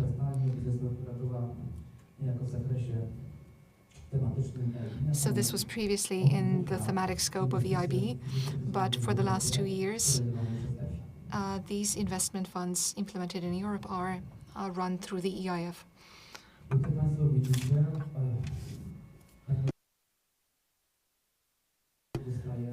Here you have a visualization of how those billions are used. We do not allocate geographically, but we know what areas these funds end up in. In the context of equity, you can see that a large portion of the pie is green because we're talking about green infrastructure, but we're also talking about green technologies because over the next 10 years we will have to invest extensive funds in order to carry out EU guidelines in that respect. There's also digital deep tech like AI or quantum processing, space, the space economy, and so on. On the right, the colors that you see, it's a different picture. When it comes to competitiveness and growth, this is implemented primarily via limited guarantees, and it covers a large portion of the diagram. It's also a signal that in the context of implementing innovation guarantees, so guarantees towards innovation and green transition, these are seen as quite risky, and most of the applications we get are uncapped guarantee applications. Hence, the green and blue on the graph is somewhat smaller because of the demand, the smaller demand for these products, for our products in these areas. Here, just a very general overview of the things we will be focusing on when it comes to fund investment. So not every fund that approaches us will get financing to the same degree. I won't delve in detail into this.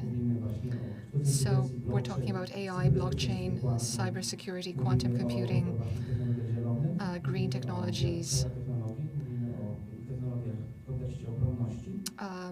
defense technologies, and space technologies. We will keep financing general strategic funds like private equity and loan funds within the framework of a product known as the Markets Union, but that will be a smaller part in the current financial perspective.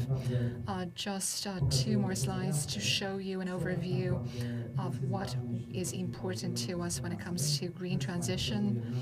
This slide shows our priorities in the context of financing. It's not so much clean tech, because clean tech is something that we had 15 years ago already. Right now we're talking about climate tech. So here you have this broken up into different elements, and this is how we look at our strategy. The areas, not just what EIF promises to do, but also its experience and understanding of climate tech. A very similar slide regarding our climate and infrastructure investments. These are the different areas we will be investing in. So in terms of energy investments, it's 60% of the value of the products will be implemented towards funds pursuing those specific strategies. So with regard to energy, it's not just generating, but also transporting and storage. With regard to transport, it's electromobility, 20%, and the rest of the product will be implemented into different financial strategies. InvestEU is not just a range of thematic areas, it also includes various other elements which are important for the EC, for the EU, and for us. It's investing in scale-up. In our toolbox, we have a pari passu, where we have the same rights and obligations as other investors, but we also have a mechanism called Escalar, which we developed in the former financial perspective, which consists in any surplus being divided between the EIF and other investors after the fund repays their loan.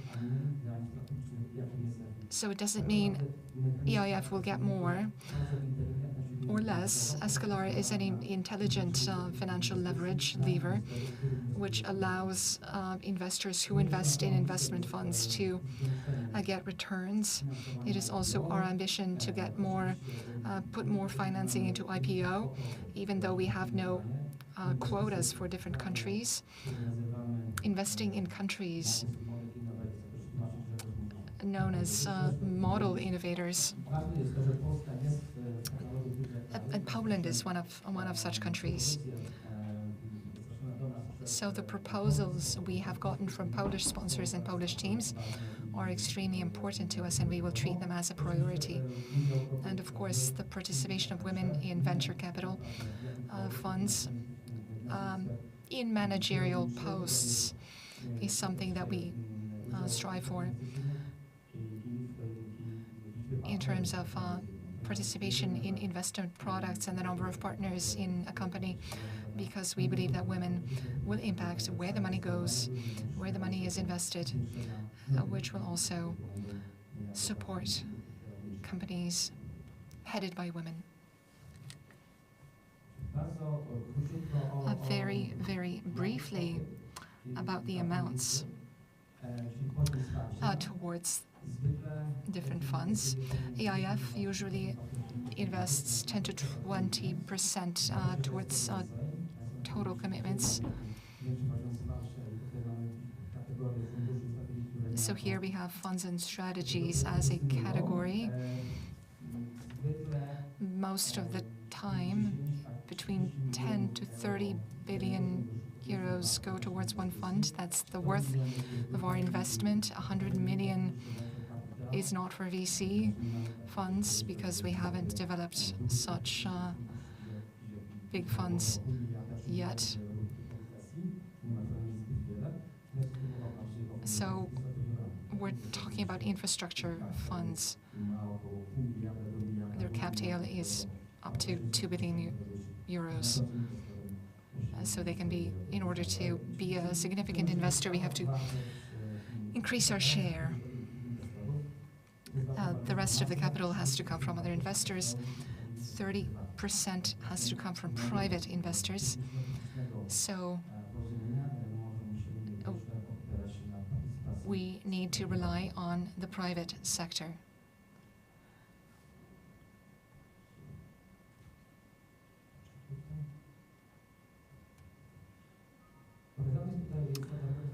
What is shown here is the IIF's standard investment process. So every application goes through this.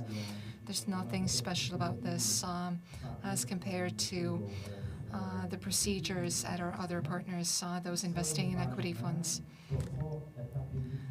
Importantly, after this due diligence stage, the proposal is approved by the EIF, but InvestEU is also approved by an independent committee. This is something new, and it sort of draws out the process, but it's part of the program. And unfortunately or fortunately, we cannot skip it. What's important is that the whole investment process, from the concept all the way to the commitment, is at least 7 months, and for new management teams, it may take up to 12 months. So it's not a simple process, it takes time.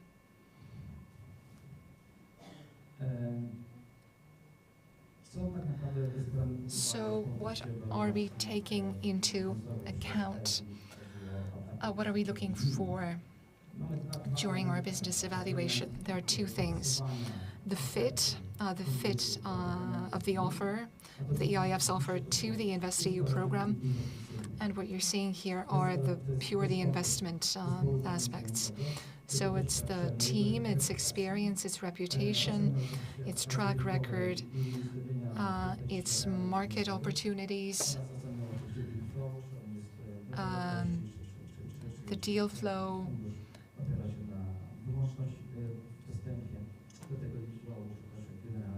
are the...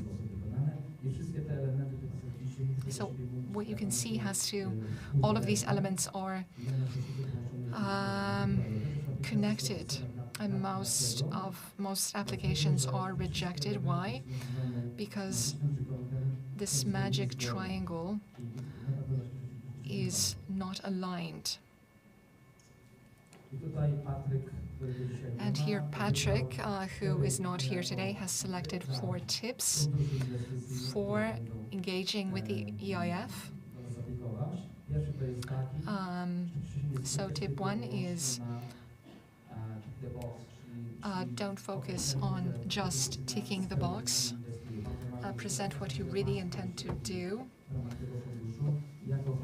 within with this money. Define your strategy and show that you are reliable and credible. Tip 2, check that your strengths and experience are consistent with your proposed strategy. So align that magic triangle. Most applications are rejected because they don't meet that requirement. Tip 3, prepare your pitch well. Be concise and focus on content, not form. So you have to know your business very well and communicate that. The investment process often takes a long time, and it's worth taking that into account. If you have other opportunities, warehousing facilities, and other things. So that's it from me. Paul?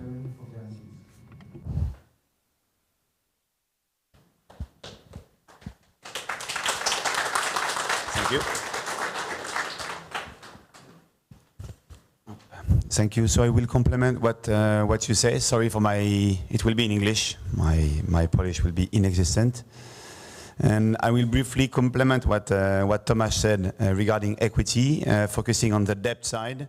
Our activity, therefore, is focusing on equity and debt. The debt, we try to cover the whole life of an SME, so our guarantees and investment will cover everything from venture debt to senior debt to potentially subordinated debt, convertible debt, whatever can be provided as a financing to support SMEs, including leasing or factoring instruments. We work with banks, and we are here to support banks in their lending, to help them take more risk, to lend differently, to lend more, longer, less collateral, more risk.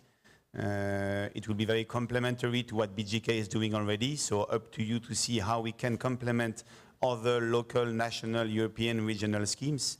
But the idea for us is to help banks, to help as well NPIs and BGK with our partner, to help leasing companies, and also to work with loan funds.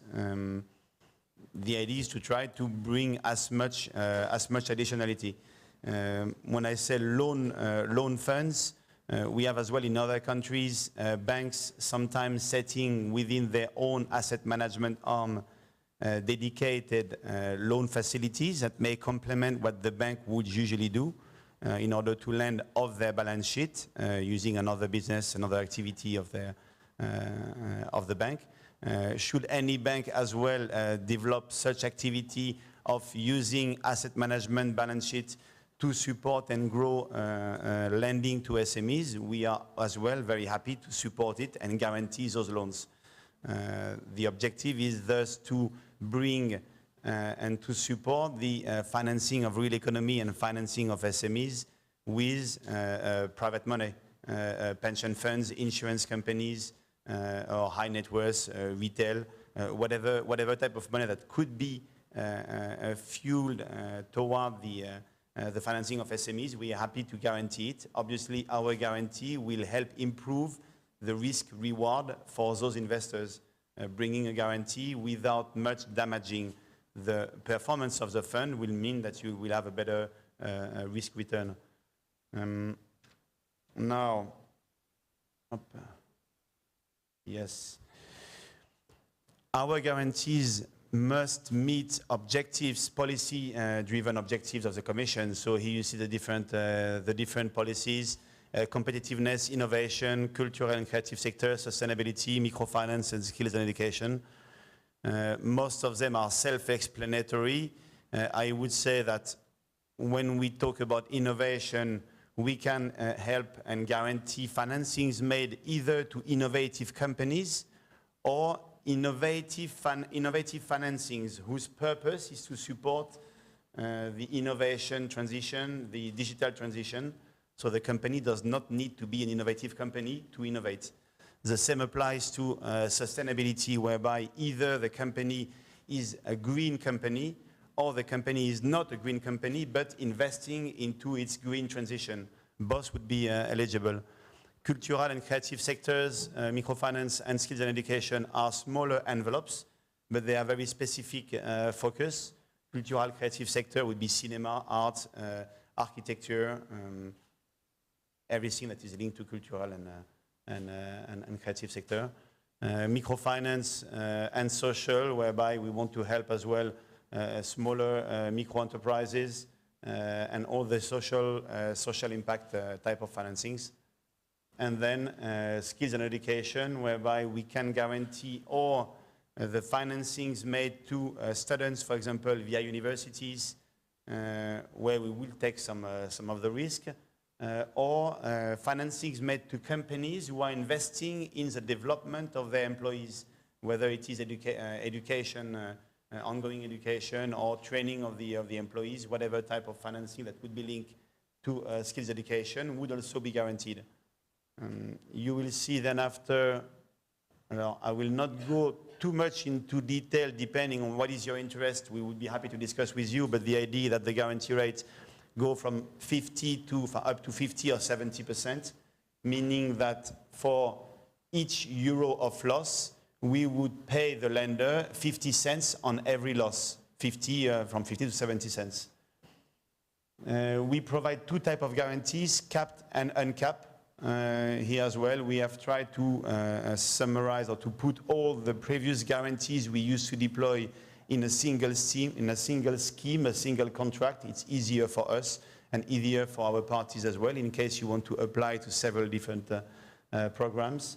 Capped and uncapped, the difference is that on an uncapped guarantee, if I guarantee 50% of the risk, I will guarantee 50 cents on every euro of loss from the first euro to the last euro. In theory, I could lose 50 euro on a 100 euro portfolio. A cap guarantee means that we take the same share of 50%, but I will, for example, cap my payment at 10%. So I could lose up to not 50, but only 5 euro. However, this 5 euro will be the first loss. It will cover the expected loss of the portfolio. It will not bring you a full capital relief as per the uncapped guarantee. However, it's much cheaper. So the two are complementary. Depend on what you're looking for, whether you look more for a risk management tool or a capital relief tool. Though the cap guarantee can also release capital, but that will be discussion with the advanced banks that would like to use the guarantee. The guarantee fee, so as we said, much cheaper, 20 bips for the cap guarantee, 75 for the uncapped. The guarantee is available for SME, small mid-cap, and something that is new that we did not deploy before, and that would be for sure of interest for banks, is that we also guarantee the financings to natural person or housing association. So within our green envelope, if, for example, you have you're a bank and you're providing financings to retail individuals who are refurbishing, restructuring their homes, we can guarantee that. We can guarantee that either if you're financing someone personally or if you're financing a housing association just to refurbish the whole building. It makes it very complementary to what we used to do, i.e. SMEs, and it's also very complementary to the more traditional SME type of guarantees. One of the advantages as well of that guarantee that whenever you provide financings to direct retail individuals, you may not have guarantee or collateral. The house may already be pledged by a mortgage, and therefore you want to have some specific guarantees. Our guarantee may help you to deploy more and help more when you would be financing the installation of solar panel, isolation works on a house, you name it. Even more true with housing associations, where the risk is usually quite low, but there are always issues as well in grabbing some collateral in order to be able to assess the riskiness and the capital consumption of those financings, so we can guarantee them. Maximum amount per financing, 7.5 million. 2 million if we contract with BGK directly, because it's public money as well. Otherwise, 7.5 million per ticket for funds, banks and leasing companies. 50K for microfinance and 2 million euro for social entrepreneurship. The maturity of the financing is from 12 months to our contract lasts 14 to 15 years. Your financing can be as long as you want, but if it is longer than our contract, you may have some maturity mismatch.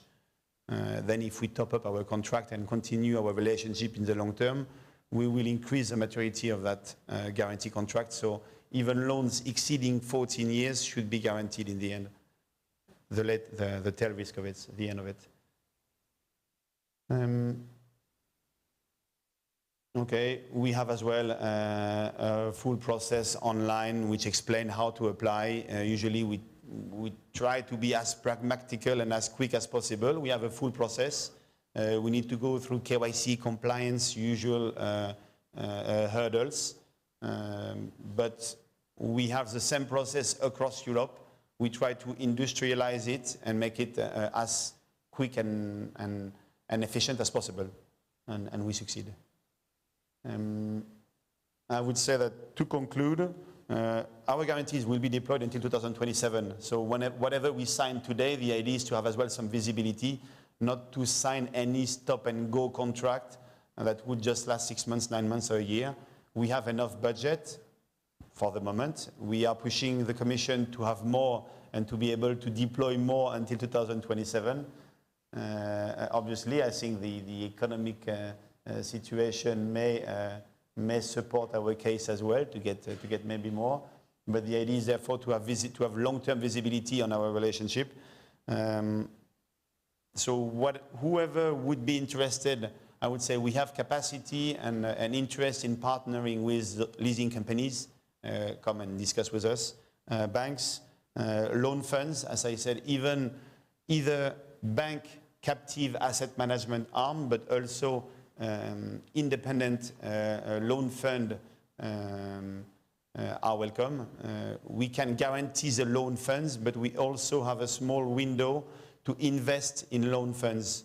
Obviously, our guarantee is improving the Sharpe ratio and the risk return for those funds, but our investment is also providing for a catalytic effect for whatever fund that needs to also attract third-party investors.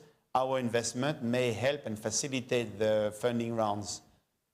We guarantee funds that do not need to be exclusively debt funds. They can be also hybrid funds. We guarantee the loans, not the fund. So whatever type of fund is interested, they can come to us, obviously. We do not guarantee funds where we are invested. So we try to be complementary. And that's it for my presentation. As Thomas said, I'll be happy as well to take any question afterwards or meet you downstairs with Camille, who is over there, who is a Polish speaker. So in case you want to speak in Polish, he'd be happy to answer any question you will have. Thanks a lot. Dziękujemy bardzo. Zapraszamy teraz. Thank you very much. And now Director Agnieszka Falkowska. Please take the floor and present the role of the BJK in the InvestEU. Good morning, everyone. Ladies and gentlemen, I have this honorable role, but very difficult one, because BGK, as the implementing partner, is currently negotiating with the European Commission, and this has not been concluded, and the guarantee for the agreement with InvestEU with the European Commission is not yet concluded. And therefore, there is only a certain part that I can share with you for now. Not all the details are well known to us. They are not finally agreed upon with the Commission. However, what is very important and what already is the essence of our role in the program is the fact that the program InvestEU is the instrument of sharing risk, which today means whether this is about SMEs support or whether it is support for strategic investments in energy, in transport, in innovation, is an absolute key element. That's the first aspect. The second aspect, there is a broad range of BGK operations, and the adaptation of the instruments and application of those instruments through intermediary as well, thanks to the EIF group, which we've already cooperated with COSMA, for example, already mentioned, or Creative Europe, for example. This is the one pillar of the intermediary. But the second pillar that is new for BGK, this is the implementing partner, the directly implementing partner of the guarantee instrument in the direct implementation. And that was possible first to this accreditation pillar assessment, so-called, that we've completed 2 years ago. However, the whole possibility to make it happen, to InvestEU directly in this direct form, happened in 2017. So when we compare it to what we've already had done, and when we talk about the 2 years of working on new instruments by our colleagues, then for the BGK, that has been a much longer and bigger challenge. Let me explain why and how. Ladies and gentlemen, for the bank, we had those huge challenges that were connected to the process issues, connected to the requirements of the European Commission, which took BGK certain time to prepare for. We had to prepare new processes. We had to prepare new analytical aspects that were not as much developed. So for example, the sustainability, for example, so commonly talked about, which is the impact on the environment. And prior to that, we did not have those ready, and we are now preparing, and InvestEU is quite a challenge, and we had to accelerate those works a lot and create new processes. And that, of course, meant new costs for the bank. What was crucial as well, and already mentioned before, is the fact that the bank already has the experience and still is eager to develop this really good experience with implementation of the instruments through the EIB and EIF group, which we are very appreciative of. Thank you very much. We are very glad to have this cooperation. Our ambitions are great, and we have even more of those. We are still in the process of preparation and application of the intermediary instruments, indirect instruments, and we hope that as a result, the final result to the market would be before 2 and 3 billion Polish zlotys. That would be the result in the market from those activities. However, in the direct management, let me remind you that those for the BGK, we had around 3-4 billion euros available for us, because this is 15% of the whole pool of the InvestEU budget. And then we had about 250 million euros contracted already. We are treating it as the already done, already confirmed, so it's like being engaged, really, because as I mentioned, we're still in the negotiating process. However, that has already been confirmed.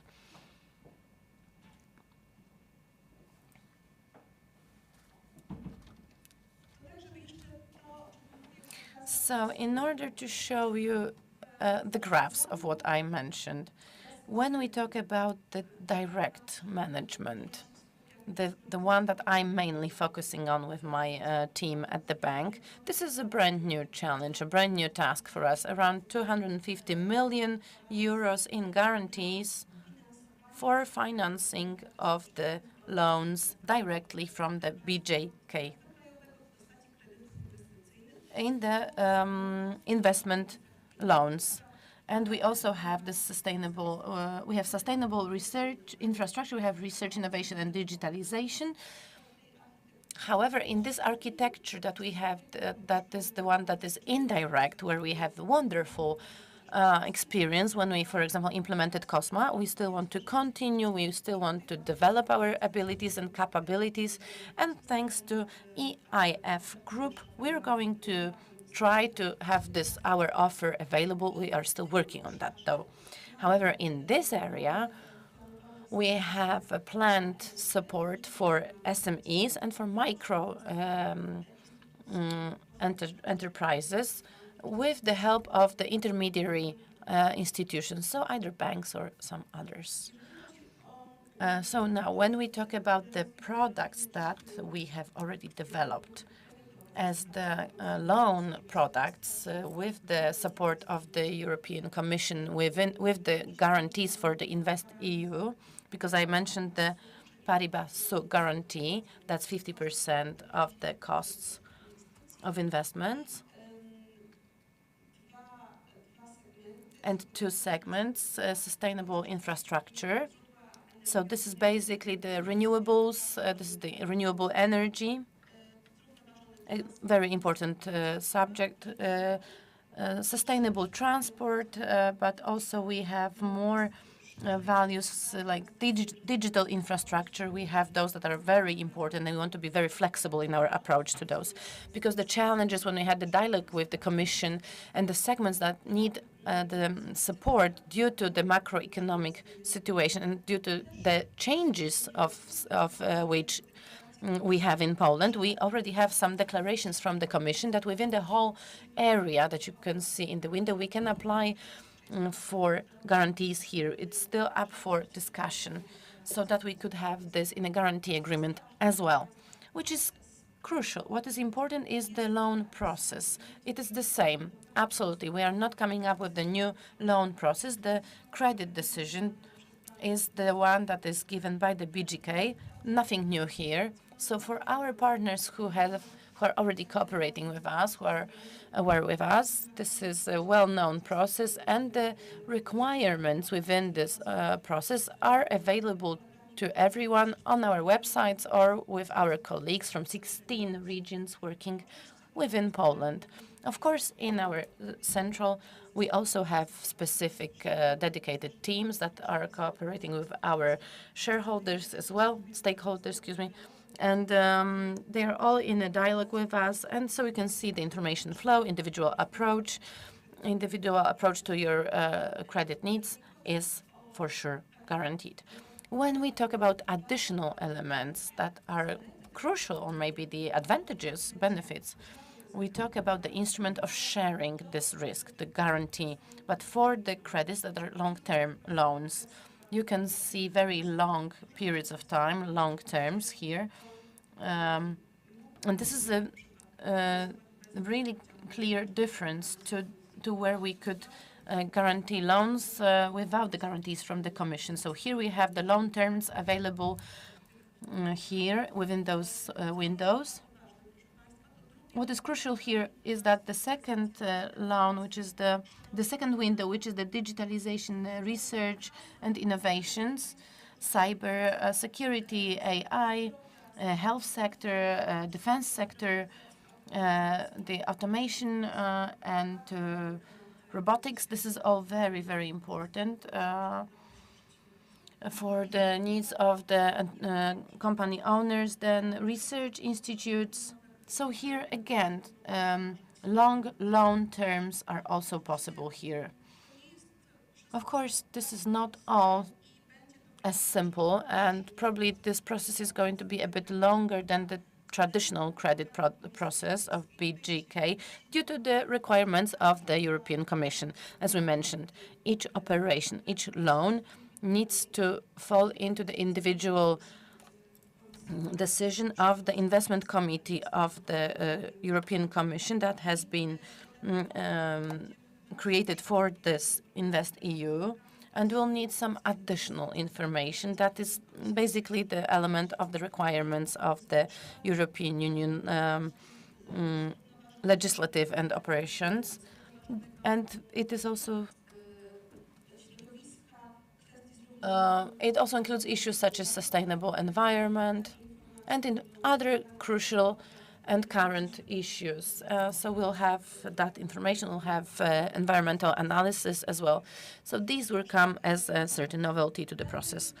However, the full information, complete information on how the process looks like, what kind of forms are going to be required, what is needed in order to apply for the guarantees, is all going to be available to you on the websites of the companies. It will be also available in your partners, regional partners of BGK. You can also address us. However, as I mentioned today, I'm not allowed to share the full information with you since we are still in the negotiations process with the European Commission. You can see the star here, the guarantee price level. Again, this is confidential information yet because we are concluding the negotiations as we speak here. What we've decided here, we have a temporary guarantee. The term to sign this guarantee of the agreement, this is by the end of this year. So both sides, both parties are highly determined to make this deadline. Another important piece of information, and here it is again a great openness of the European Commission, we do not want to wait until then, and we want to start our works on specific investment projects. We want to start the crediting process and implement it the moment when we have the guarantee agreement signed. So as you see, we are at the beginning of November in a second. So it leaves us with 2 months only till the end of the year. So the moment we sign the agreement with the Commission, then we move to the investment committee with certain ready specific projects ready for approval of the Commission and of the by the committee. So this is how the dialogues look like. You can also find information in our headquarters, in our regional offices and branches, so that we are doing everything we can. So the moment we have this agreement signed, you can benefit from those guarantees, and we're just waiting for the decision of the investment committee of the European Commission. So that will be all on from me. We've mentioned a lot about the specifics of the European Commission, about the specifics of this instrument, so I'm not going to repeat myself. However, here we still have a small information here. But here, that's it. That's a disclaimer that I just have to have here because we do not have this agreement signed yet. So let me share just a part of the information that will only be reflected formally after this agreement with the Commission have been signed. So just to be safe, this is a disclaimer. However, we have decided to share this information already today with you. Thank you very much.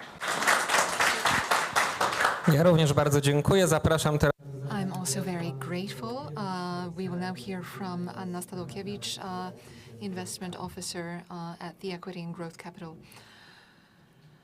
Department of the European Investment Bank. Dzień dobry, witam Państwa. Jeszcze raz się przedstawię. Thank you. Hello. Let me introduce myself as I have a complicated last name. Anna Stalokiewicz, Investment Manager at the Equity and Growth Capital Department or team at the European Investment Bank. We invest in innovative, high-risk companies using venture debt. So this is debt that has an equity nature.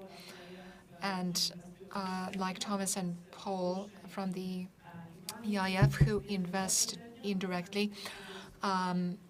We, however, invest directly into startups and more advanced companies. Our financing is mostly targeted at very highly innovative companies developing breakthrough technologies across many areas, including artificial intelligence, robotics, space tech, biotech, medtech, green tech,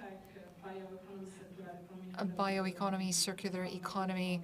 We cover a lot of ground, a lot of sectors, but these are non-bankable companies, so they're not yet an attractive client for the banking sector. They have no assets, no capital aside from intellectual property or patents, or they have very unstable income or have no income at all. They're not profitable yet, but however, they have great technologies, great ideas, brilliant teams to bring those technologies to market. The only thing they are lacking is access to big capital, patient capital to develop their technologies and commercialize them. So these are value of death companies, as we call them. They need a lot of cash in order to take the company to the next level or to commercial expansion. So let me backtrack to how did it happen that a bank, so an institution that is naturally averse to risk, is investing in non-bankable projects? Well, several years ago, we did market research, which showed that there is a huge gap in access to relatively high tickets in the innovation sector as compared to what is available in the States or in Asia. In Europe, investors have smaller appetite for risk. They are more conservative, which created a suboptimal situation for the development of so-called unicorns, startups that quickly rise to billion-dollar income. In Poland, this access to equity for risk-burdened innovative companies is even more limited. Although we are seeing the VC private equity ecosystem developing, but it's not yet the volume we'd like to see out there. So in 2014, 16, along with the support of the EC, via all sorts of guarantees, we started developing investment programs addressed to innovative companies whose aim was to build an ecosystem to develop these companies in the growth phase. So tech projects coming into their own. What we wanted was to develop European technologies, build jobs for engineers, scientists, European technologies, European know-how in general. And that is how we got started on this venture debt quasi-equity product. It was initially under Horizon 2020. Afterwards, we invested under the Juncker Plan, so the European Fund for Strategic Investment. During the pandemic, we invested within the framework of the European and Guarantee Fund. And to date, we've realized 4.5 billion worth of investments into over 200 tech companies across Europe. Within the current perspective, we will also be providing venture debt and quasi-equity, and we will have more funds available thanks to EU guarantees under InvestEU.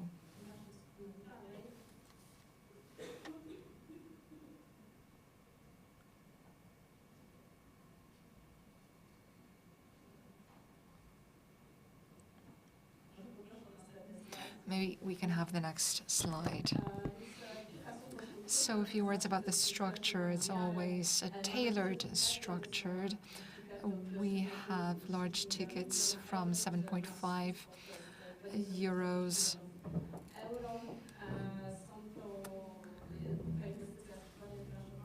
The investment is usually paid out in installments according to the company's plan. These are unsecured structures.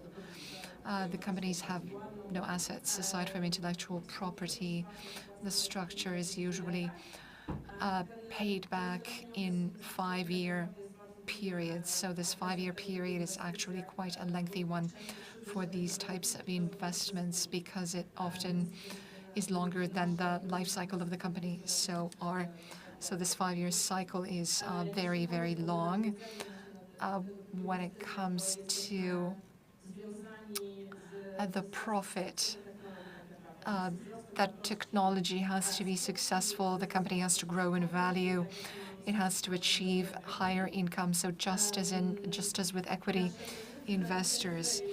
And as for our profit, it varies. We are creative and flexible. We have a warrant structure, a royalties structure could be connected to interests, to interest, but we try to be open in terms of adapting our instruments to the needs of the innovative companies and how dynamically they are developing.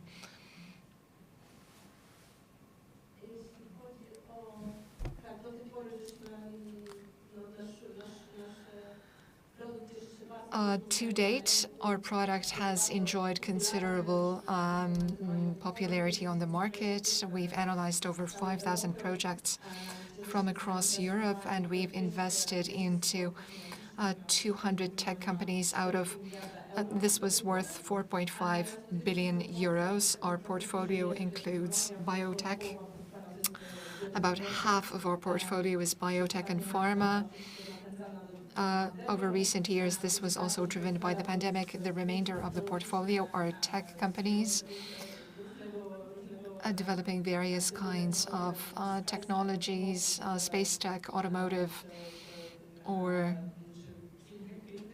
clean tech, green tech, and a quarter of the portfolio are ICTs, digital technologies, software,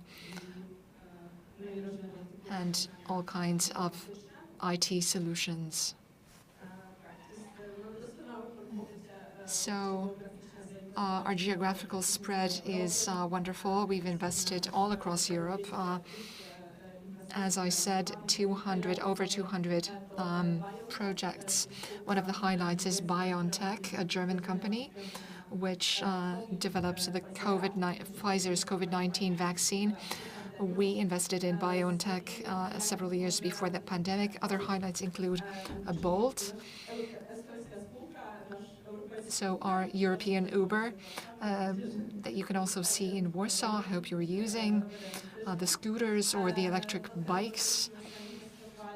We also invested in Rimac, a Croatian company developing electrical cars, hyper-electric cars. Check them out. It's a very interesting venture. Polish highlights include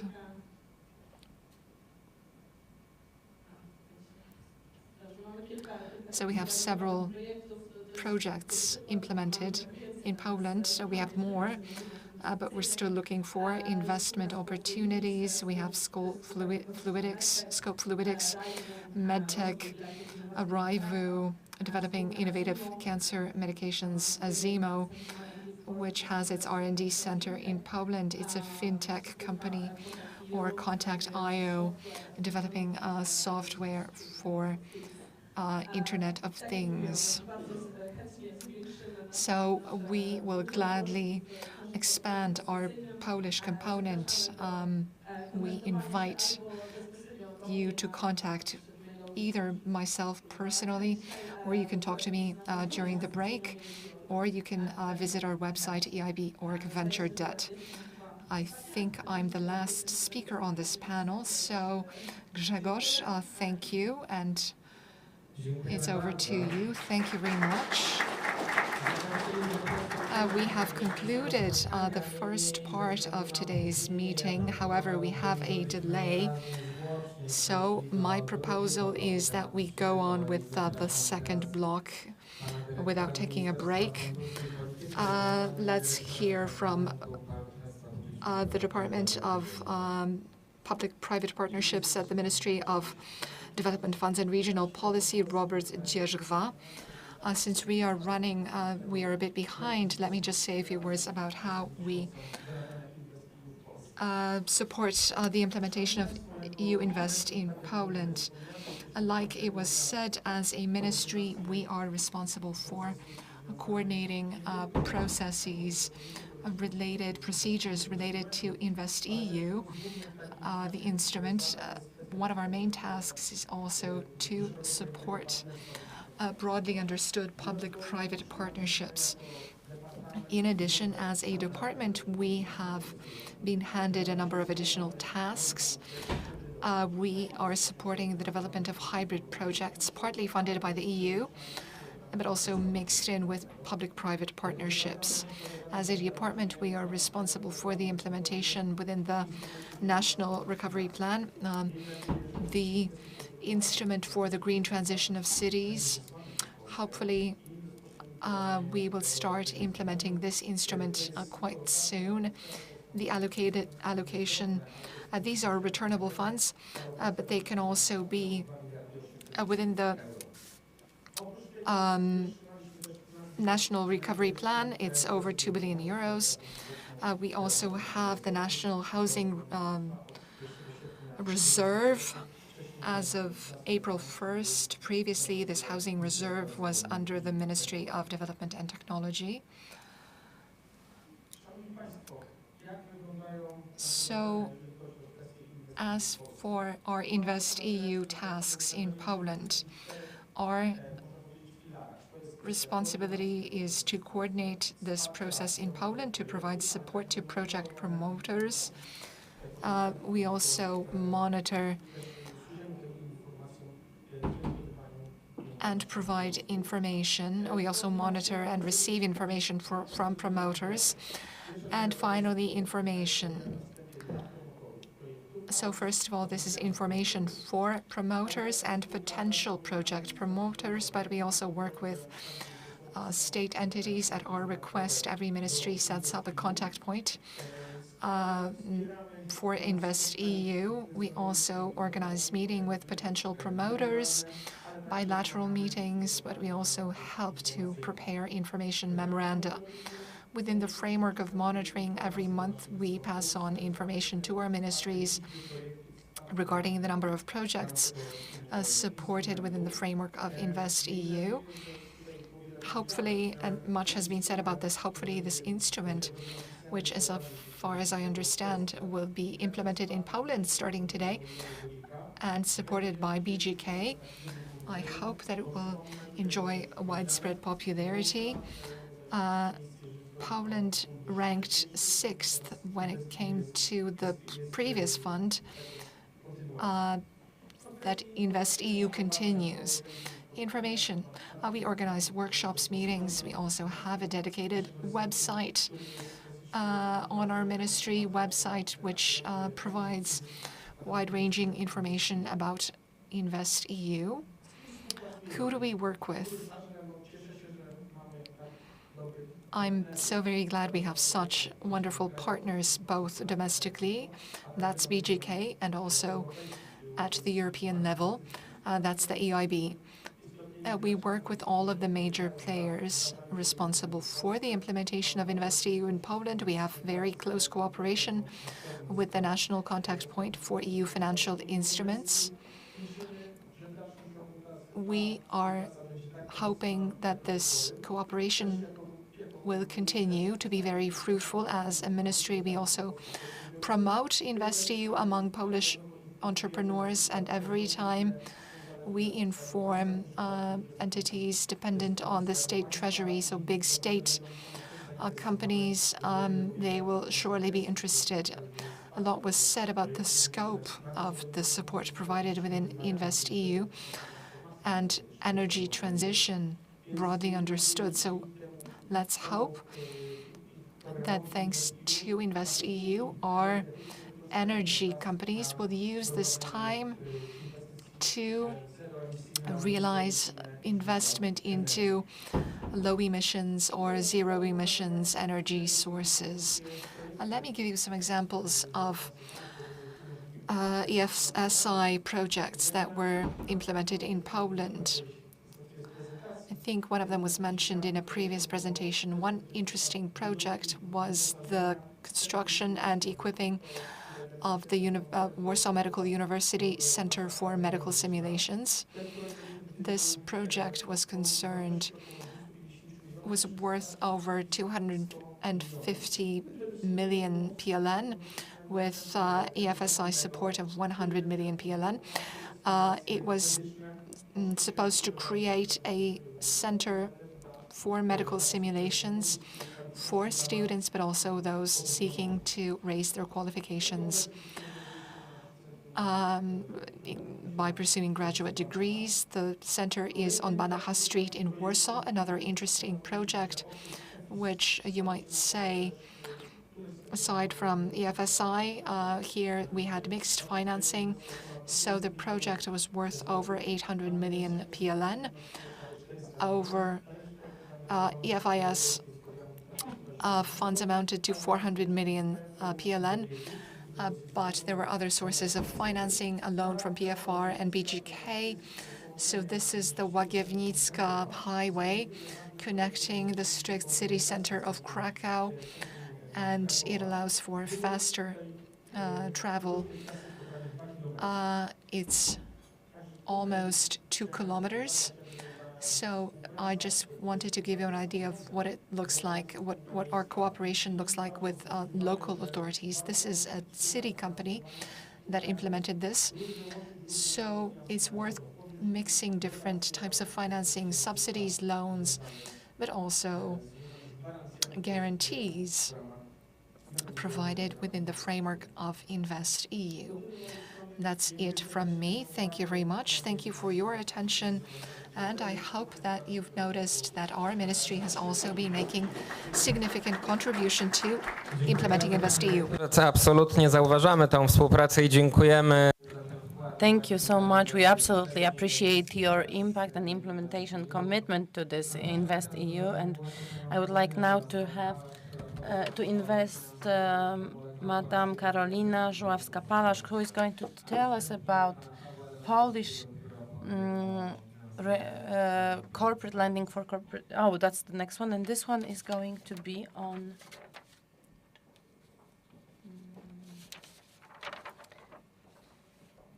the debt instruments.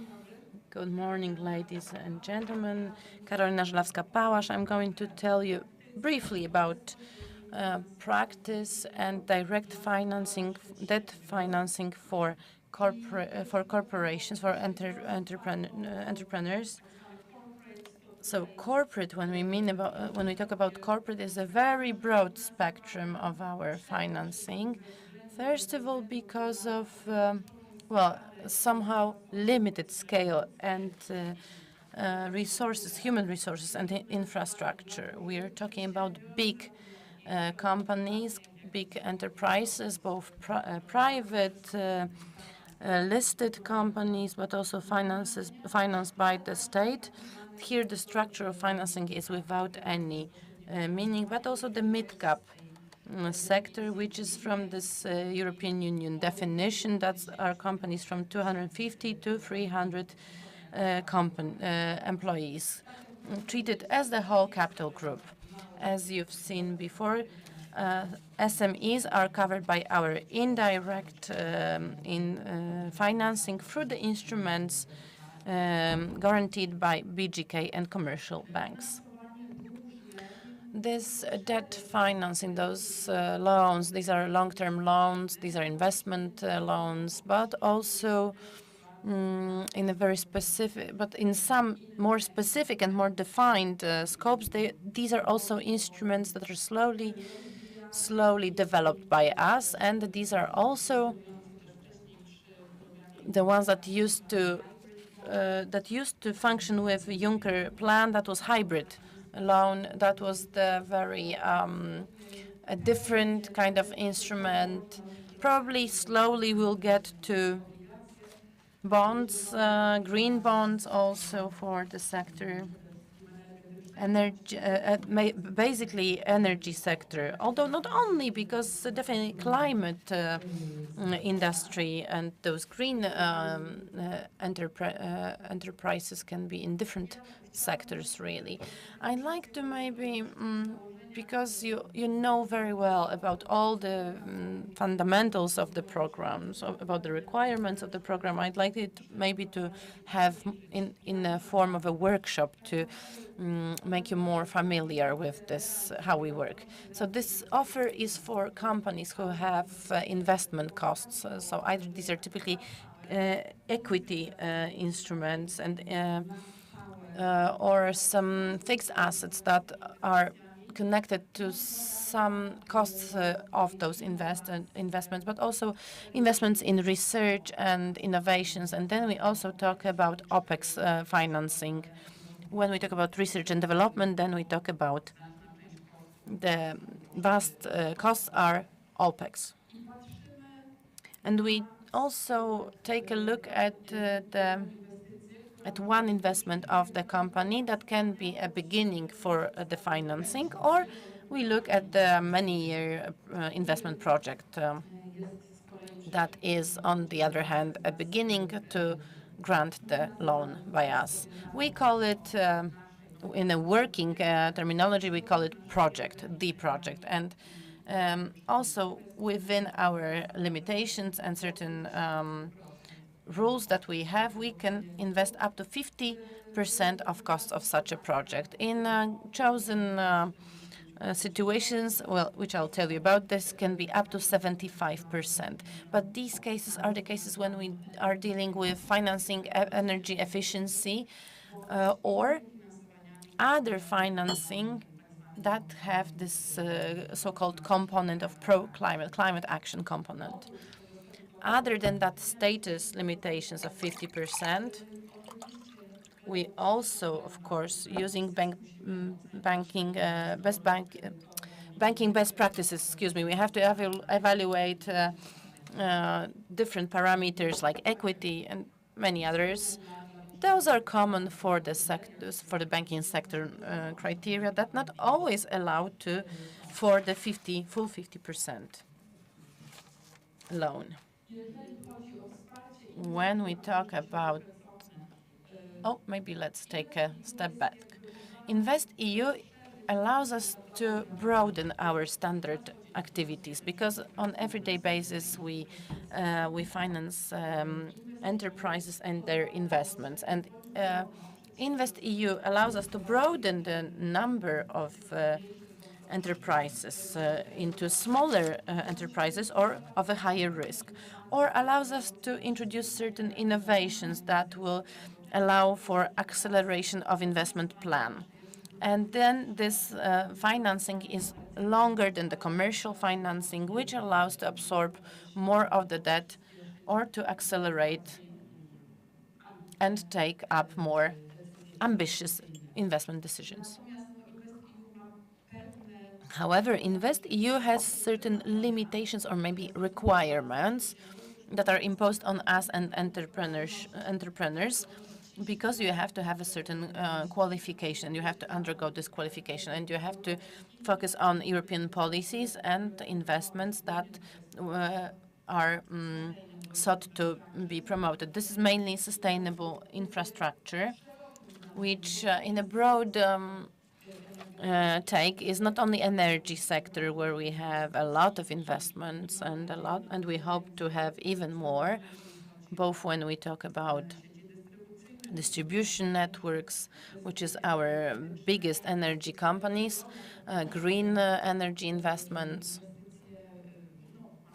We hope that green hydrogen also, but also energy efficiency, which means that which can be achieved in any sector, even in the production sector, in real estate sector, in trade, where we can do this by many different things, by reheating, by change of already existing systems, windows, whatever, everything that would reduce the consumption of energy.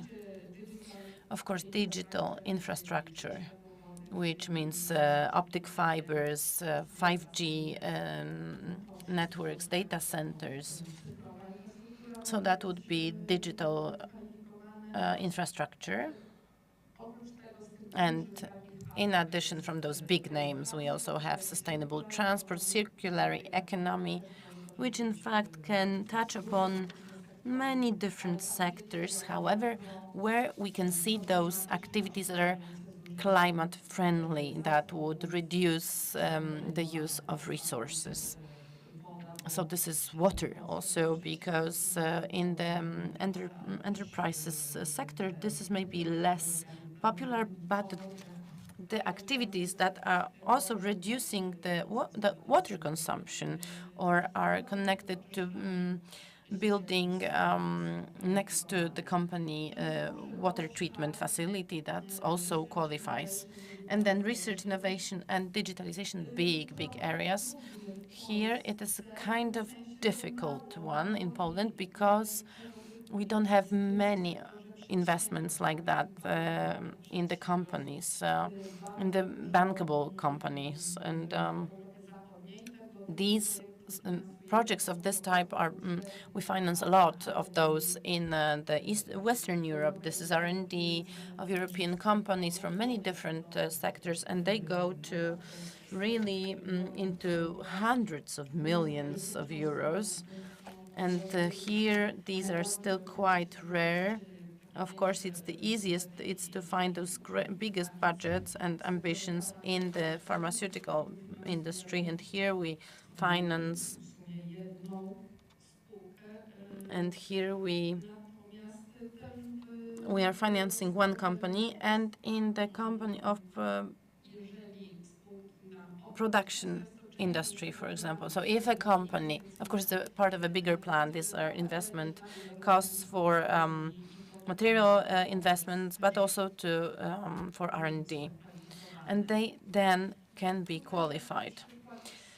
An example of what can be expected from our financial from our debt financing, which is loan agreement here. What we have here, this is 25 million euros. That's the amount, or the same amount expressed in Polish zloty. This is the minimal amount because we want to be, with our ambitious approach to amounts that we can provide within 1 year, we try to complete it within 12 months, and we want to have here the value of hundreds of millions of euros, and we try to maximize it. But the minimum, the official minimum, is 25 million, and all of the investment programs that are planned for this amount at least twice are already qualified. I think that the most important element here is the loan term, that we are not afraid. This is in our DNA. Long-term financing is in our DNA. This is with guarantees, without guarantees. We are trying to work with other banks. We try to diversify this financing structure. So pari passu here, this is unsecured or secured. And from other interesting facts, we are very open to different forms of interest rates. This can be fixed or changeable, or a mix of the two, which can be variable or fixed, or a hybrid between those two, depending on the guarantees here. Then all main currencies are available here according to best banking practices, and of course in order to cover the operational costs.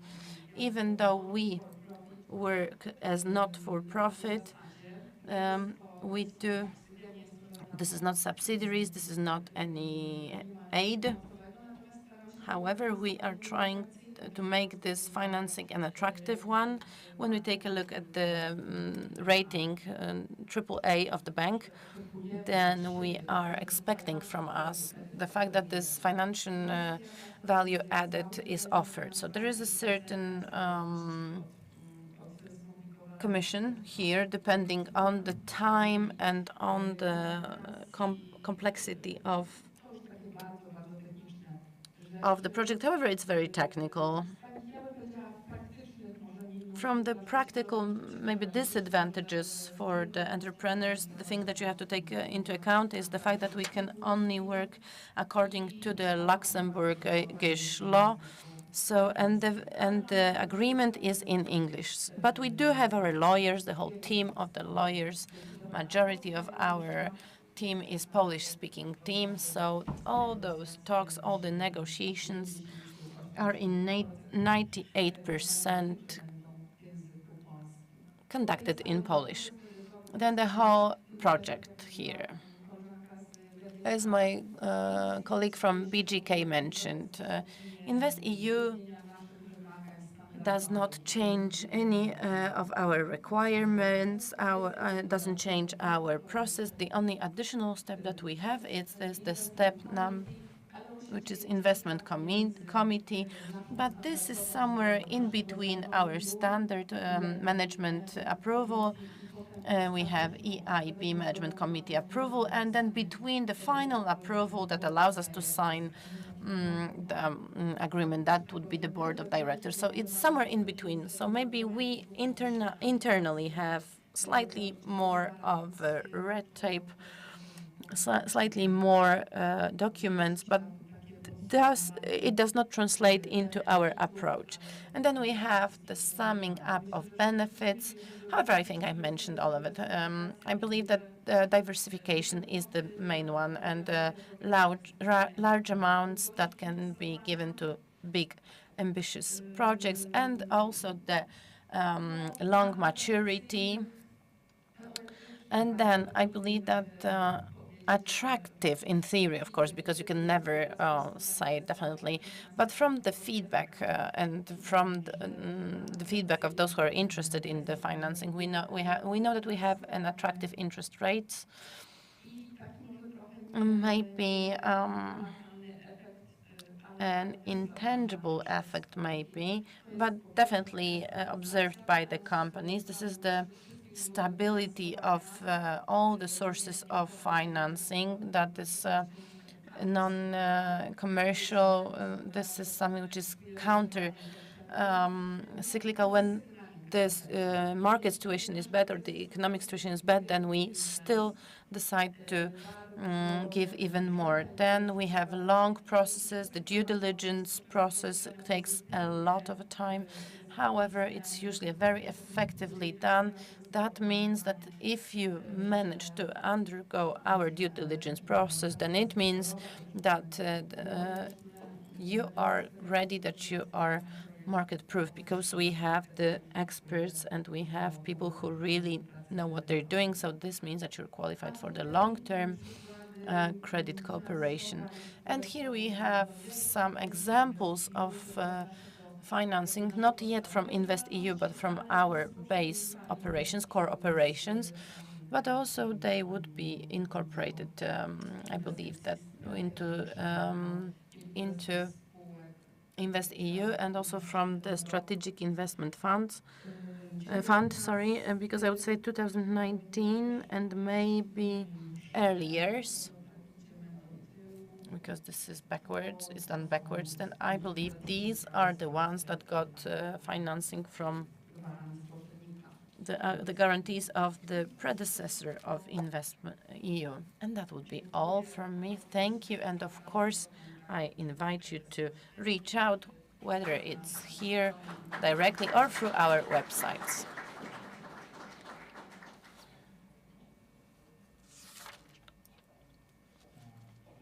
Good morning, ladies and gentlemen.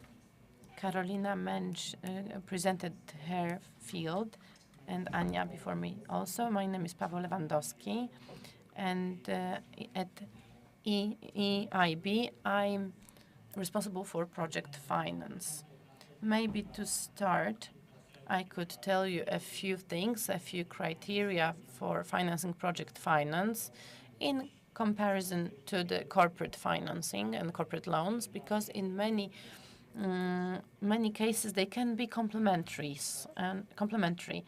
and that goes for the corporate lending.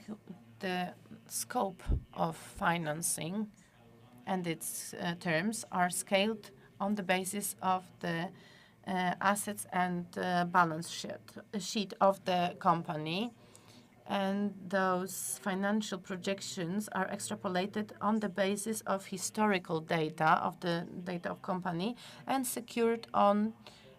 the secured financing is on assets and cash flows of the company. And when we talk about this project finance formula, then we create a new company here, a special purpose vehicle, as we call it, who is the beneficiary of this loan. And this company has no previous activities and operations, no previous assets. And the shareholders of this company of this vehicle are usually corporations, but these can also be SPV funds or sometimes suppliers or receivers or certain service that's going to be created if the project is implemented. The terms for project finance and at the same time the terms for paying those depends on the cash flows that result from the result of the project implementation. So at the same time, this is the risk that differentiates project finance from all other financing forms. We do not expect in project finance, we do not expect any other guarantees than SPV, which is the shares in the very company, the guarantee on the assets and of the cash flow of the company. We could never have any other guarantees from the shareholders or from stakeholders of the given project. Which sectors can we find the project finance in? Well, first of all, social structure, transport, especially that goes to the partnership, private-public partnerships model, which has been mentioned before, energy sector, and any forms of industry production.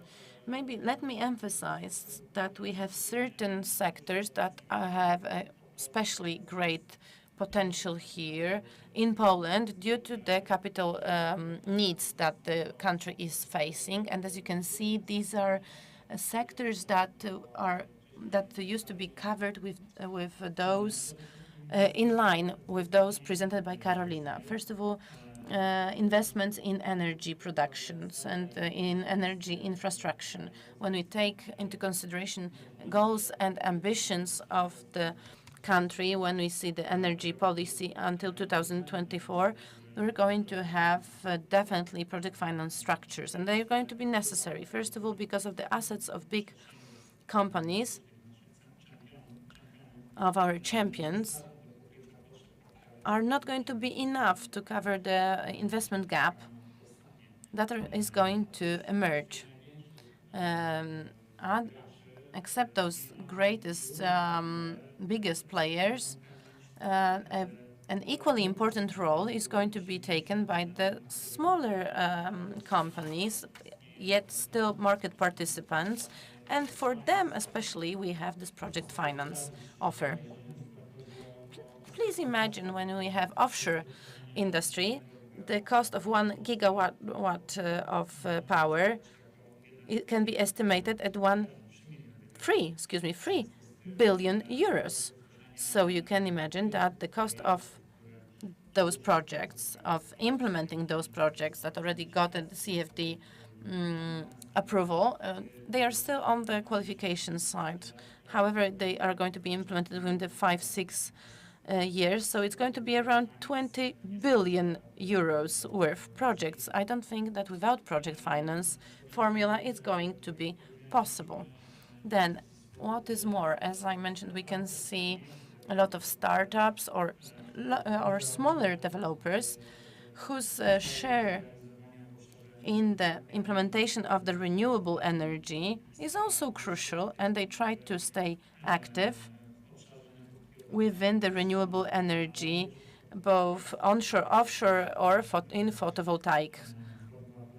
And here, project finance formula finds its grounds. We can also see the blending of financing, subsidizing, with different and mixing those subsidies with different ways of financing, because those subsidies are not always enough to cover the costs of the project. And here, project finance, again, is a very good solution for those hybrid structures, when you can bring those two types or three types of financing together. We also see market trend toward acceptance and mitigation of the risk that are price or merchant risks. And it's an important aspect of market right now. And here we have solutions of PPA provisions, like PPA provisions, which can again be used in project finance. Another sector is the one that we focus on, our widely understood energy infrastructure. Here we talk about interconnectors, we talk about distribution networks that improve more efficient and more stable internal market Europe-wide, trans-border-wide. Any types of energy storage that will enable to balance the market better and to stabilize prices. Then blending the infrastructure and industrial projects. So here we have EV sector, battery production, energy efficiency, this powering station, charging stations. Then we have another sector, which is transport, and here we have certain limitations due to our energy policy and lending policy. However, what we can support are any kind of projects that are within 10T area that support free capital movement and that support fair spatial development, and also big planned investments that are in a more sustainable transport. So here we have, for example, railroads and rails, infrastructure, and new rolling stock. We have new ways, new models of transport that are connected to clean mobility, so charging station, hydrogen production, or the connected or related infrastructure to those. And even though we participate in the Roadshow InvestEU, we can say we are quite successful as far as projects within InvestEU are concerned. At the beginning of the last year, we've managed to sign EDP, our green energy loan. And this is a project which includes 6 wind farms, and each is an individual SPV, so they all have each individual loan. It's a big project because we have over 150 megawatts, and the loan EIB with the InvestEU guarantees loan has been approved for over about 300 million PLN, which comprised close to 40% of the whole debt within the project. That was the first EIB loan within InvestEU. And the debt and the long-term loan, because we're talking 15 years now, with the financial proceedings, we're talking here 70 to 30 equity ratio. Excuse me, this is around 70 to 30. And with this project, we've at the end of the construction, the funds were released. So maybe here for the director of BGK, maybe if you want to have agreements signed by the end of the year, you should start your intensive works on that. However, yes, I have to tell you that project finance should be structured in such a way that those funds are available within InvestEU according to the progress of the construction. The projects, well, the flaws of the projects are supplemented by CFD because they took in the auction bid. 90% of the production volume is sold within that support. So if the energy price is lower than a given level, then the project is reimbursed from this support, and the rest of it is being supported from the rest of the market with the market prices. The second project, which got funding in Poland, was the fiber optic network expansion. It was done by a special company set up by Orange. Within the framework of this project, fiber optic cables will be installed, providing broadband access to the internet for 1.1 million households. The capex was 2.4 billion zlotys. Within the framework of the project, we are financing the entire passive infrastructure as well as labor costs.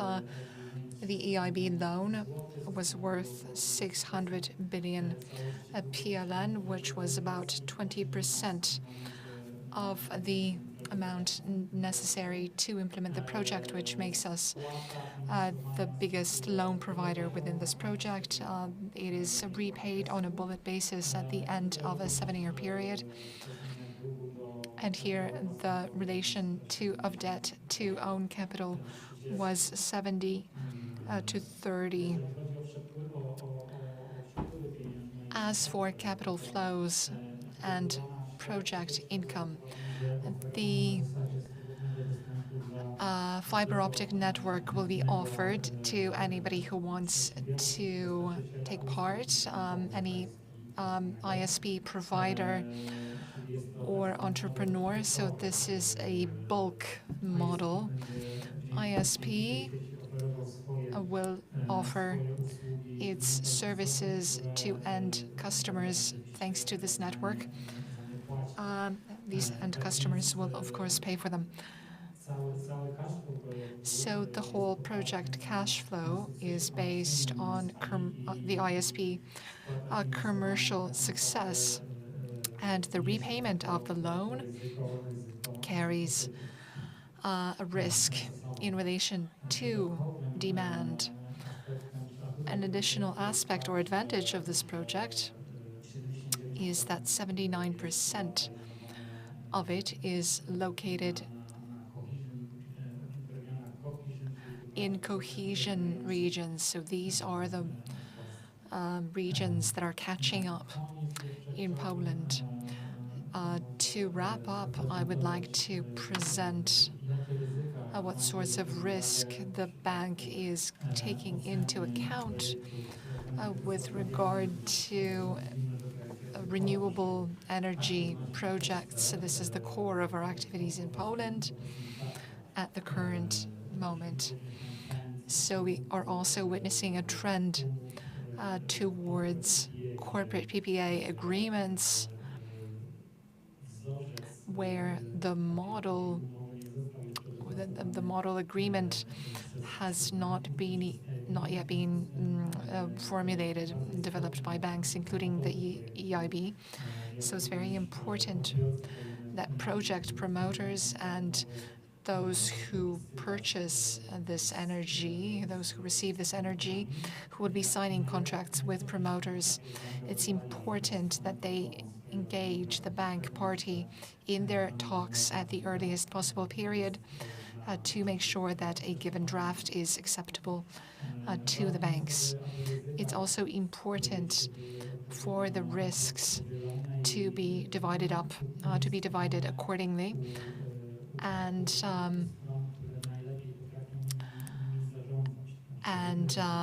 put on parties that are best able to manage them. So operational risks, construction risks, financial risks, and the allocation of risks has to be appropriately addressed in the financial documentation and in the already mentioned PPA agreement, as well as in any contracts within the project, any implementation contracts.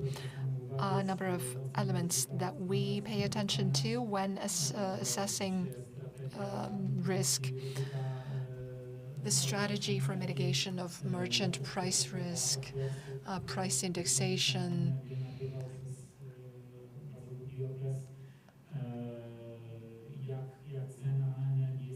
how much the receiver of the energy will pay, what are the termination rights, what are the termination payments, how is force majeure defined,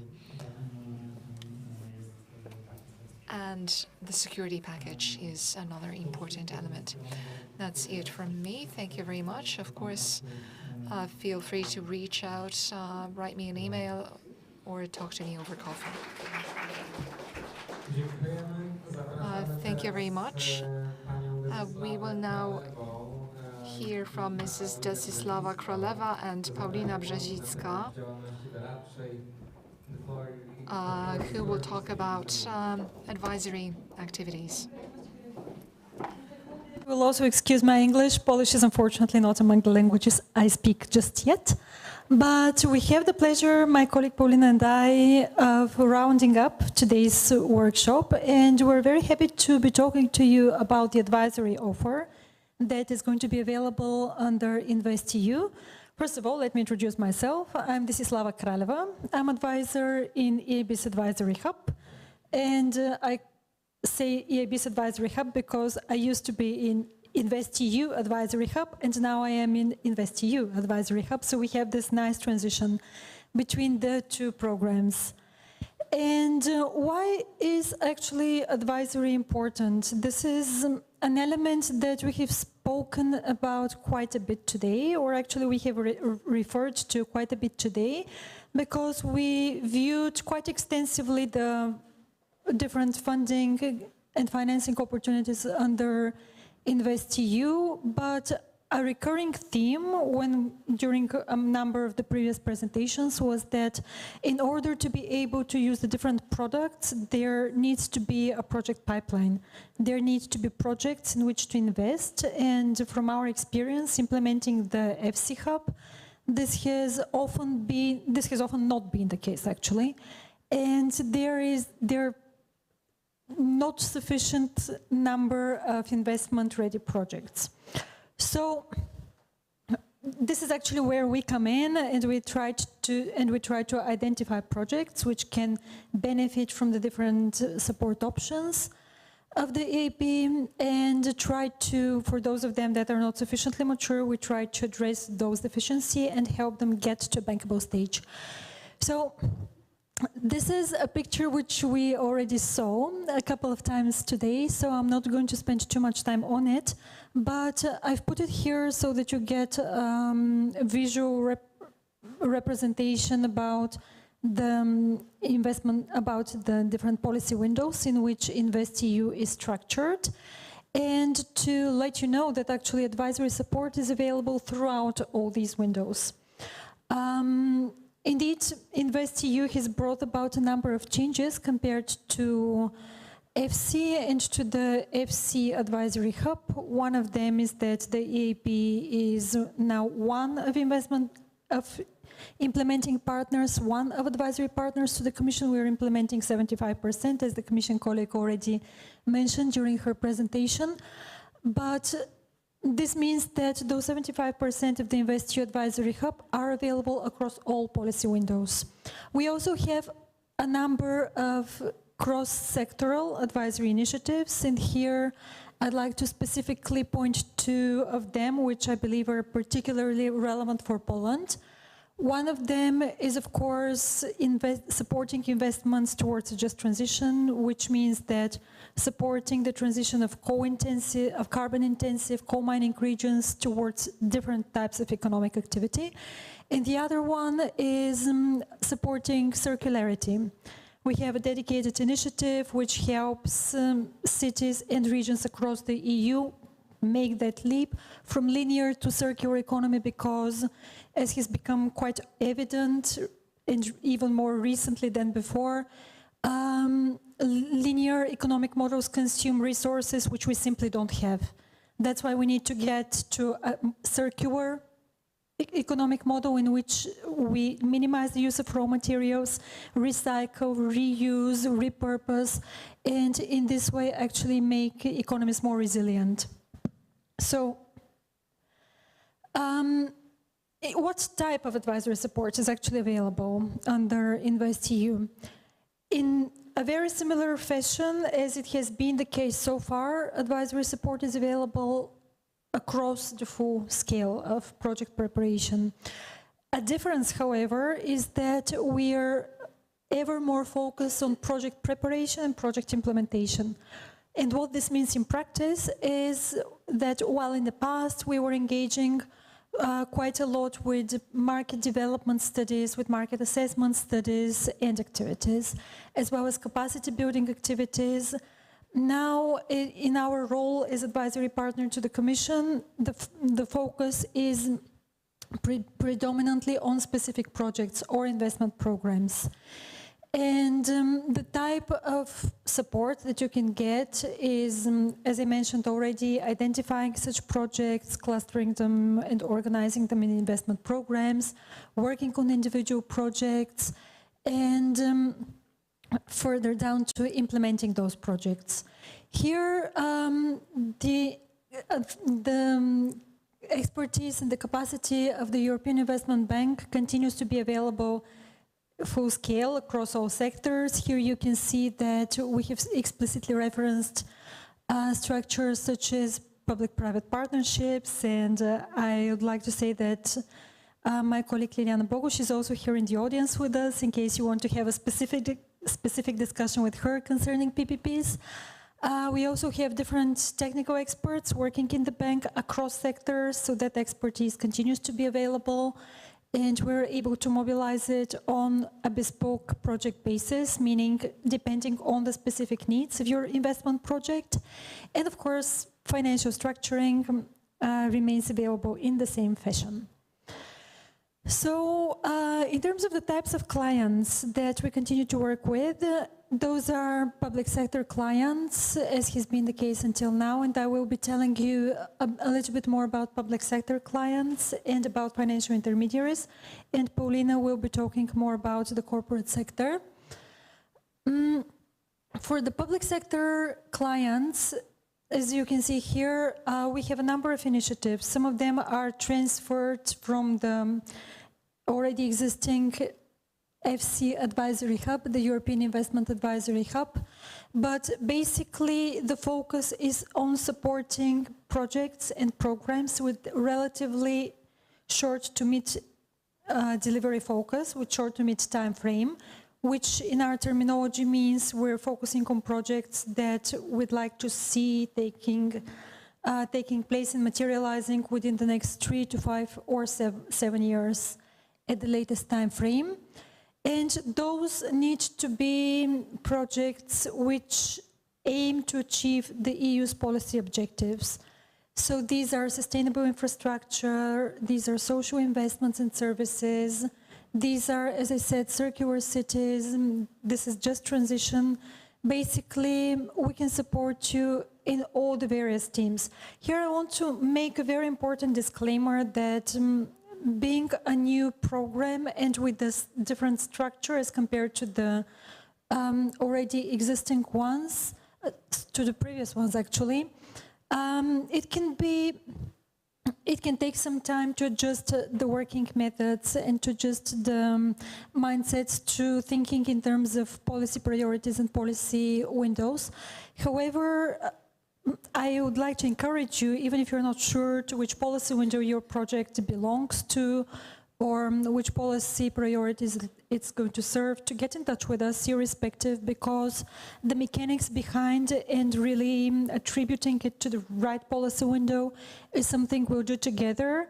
And another remark that I want to make is that we work in a very collaborative manner with our clients. This is something that has been a characteristic trait of our work so far. And we're quite active in Poland, actually. So I hope that this means that the advisory services of the EIB are relatively familiar on the market.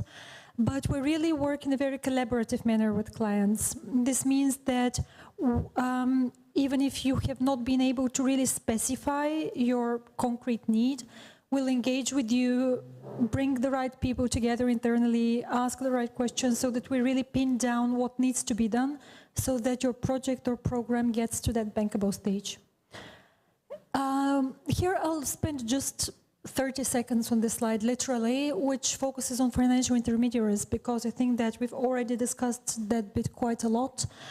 And what I want to emphasize here is that advisory support is available more towards financial intermediaries during this programming period, and we support the EIB groups, different partners in Poland, to work on resilient, climate-friendly investments, which again, as we already said, support the achievement of EU's policy objectives. What this means in practice is we help develop monitoring methodologies, monitoring tools, tracking tools, like, for example, the energy efficiency impact of your investments, the climate contribution of your investments, as well as develop the underpinning methodologies which help you track and report on those contributions. And here I'd like to pass on to Paulina so that she tells you more about corporate support to the corporate sector. Thank you, Dasi. I will switch to Polish. Nazywam się. My name is Paulina Brzezicka. I am an advisor on financing, innovations and digitalizations. And we together within InvestEU Advisory Hub. And before I go into detail, I think that it's important to mention that we have one central point, which is InvestEU Advisory Hub, where we get all the questions, all the inquiries on the projects, on the advisory services. So please do not feel anxious that we have so many programs and you might not all know us, but all inquiries go through this one point, and then we have a dedicated advisor to a given project. I will focus on the corporate advisory and on innovations. So how does it look like? What do we do? Companies that have, according to us, the potential to get financing within EBI and EFI group, EIB, within the maximum of 12 months. So the companies that do meet the criteria, the financing, the minimal amounts and rates, which means the lowest ticket is 7.5 million euros, so within the venture debt that was mentioned by Ania. And those companies can get, within the preparation of the financing, they can get financially advisory assistance. So we help them to build the case for bankability of the project, to come up with a certain structure of financing of the project. And within some programs, we are able to, thanks to the support from the European Commission, we are able to provide technical assistance and help and assistance with coming up with a business plan. That is especially for the innovation fund, companies and projects, or any other specific project. How does it look like? You can see here it on the slide that I tried to use to illustrate the ecosystem to you and to show you how the advisory services help you with getting the financing. So other than the direct cooperation with companies, we also have business development and ecosystem development. Here we have PFR. I'm going to tell you about this. Last week I participated in the starting of the project with PFR. We have different partners, like, for example, the Polish cluster of hydrogen technologies. And within those agreements with those partners, we get access to specific projects and specific companies that need financing or are looking for our help. What we do market studies. And this is around 20 published analyses on mainly in main innovative sectors that are priorities for the European Commission. You can find those on our website. You can find analysis for the sector, hydrogen sector, or the blockchain, or artificial intelligence. All of the newest, the most innovative sectors, and we get into them. We go to the market, we have discussions, we have 50, 60 conversations with main actors of a given sector who, through, among others, communication with us, provide us with access to the ecosystem, to companies who are seeking for assistance and financing. Then those companies come to us and we assist them with the advisory services on the finances, on financing. So that would be finding the right projects from the EIB group, finding the right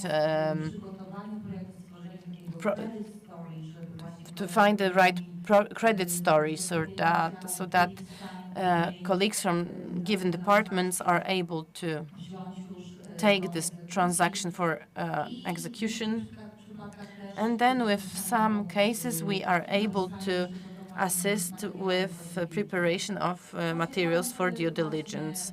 This all is concluded very often with a transaction, with financing obtained, and also with coming up with the new projects, because within our advisory services, we get new products. For example, once we had the European Circular Economy Fund, 300 million euros of finances for this circular economy project. We had a special product that was used to finance biotech companies that work with contagious diseases. So many new products, but also very specific transactions.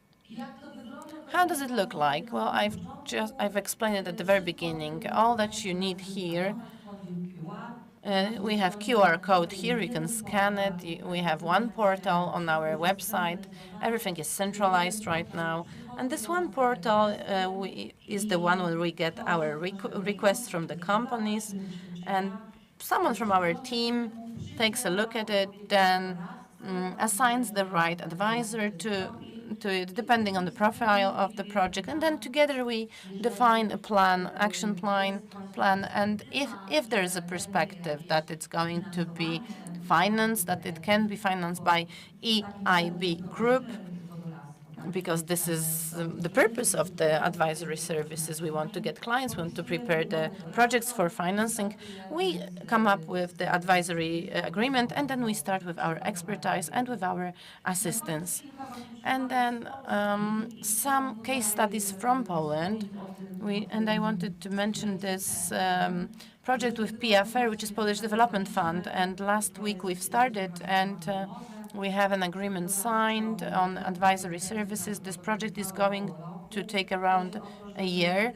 It's about creating the technology transfer market in Poland and also to help to build the right skill set in Poland so that there's the right capital, the human capital, in order to implement this technology transfer. So as you know, the Polish Development Fund and the PFR Ventures already has done for venture capital and private equity. Technology transfer is quite a new one, not advanced yet in Poland. So together we're going to take a closer look at it. We're going to have interviews, case studies, around 40, 50 maybe interviews with experts, and I'm sure that some of you also will participate in those interviews, because we're going to prepare the report, and we definitely hope that it's going to be concluded with some new financial instrument or with some transaction, maybe a joint transaction between EIB and the Polish Development Fund in order to finance this venture. Well, as you can see, we have this COVID photo when we were signing the agreement with the Polish cluster of hydrogen technologies. I know that one colleague of this sector is present here with us today. Another example of the biotech analysis, when we were performing a specific case study about cluster life science in Krakow. This report has always been published and is made available on our website. And several case studies that I cannot, of course, come up with the names, proper names. However, we are talking and advising and helping, supporting companies from plastic recycling, chemical recycling of plastic. They want to have those innovative, modern plants. And also, we have a client from the metal forging sector that we cooperate with. And we still have 2 more cases from Poland to conclude with. Thank you very much. I'm at your disposal during the break as well.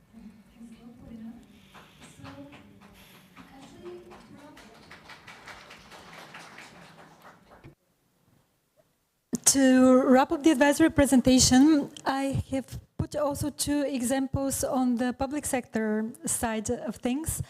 And I find it actually particularly pleasing that one of these examples, the renovation of the city of Gdańsk, was already included in the presentation of the Commission colleague, because this is an advisory assignment that was started under the European Investment Advisory Hub. And I have put it here because it illustrates very well the typology of assignments, the type of assignments that we will also continue to be available to help with under InvestEU, and that's why I'll start with it. This assignment, in short, we were approached by the city of Gdańsk that manages a very significant housing stock, social housing stock, and would like to renovate that housing stock, about exploring potential models in which they can do that without additionally burdening the city's budget. What we did is we engaged in quite extensive discussions with them to define their concrete advisory need, and on that basis to develop the scope of services that can help them address those needs. The intention is that working on a pilot project here, the model that is developed for that project can afterwards be extrapolated and upscaled at a citywide level. So we're currently concluding that assignment. Actually, it's in the final stages of implementation, and I hope that next time we meet, I'll be able to tell you more on the follow-up of that assignment. And the second example that I have put here is actually from the city of Warsaw, and it's related to revitalizing one of the city districts and exploring models in which it could again be transformed. It could be transformed from deprived area of the city into an attractive, safe, and economically viable area of the city. This assignment is has already concluded, and it has been quite successful. The city of Warsaw their feedback was that they're quite pleased with the services they received, and they have been quite useful for the city.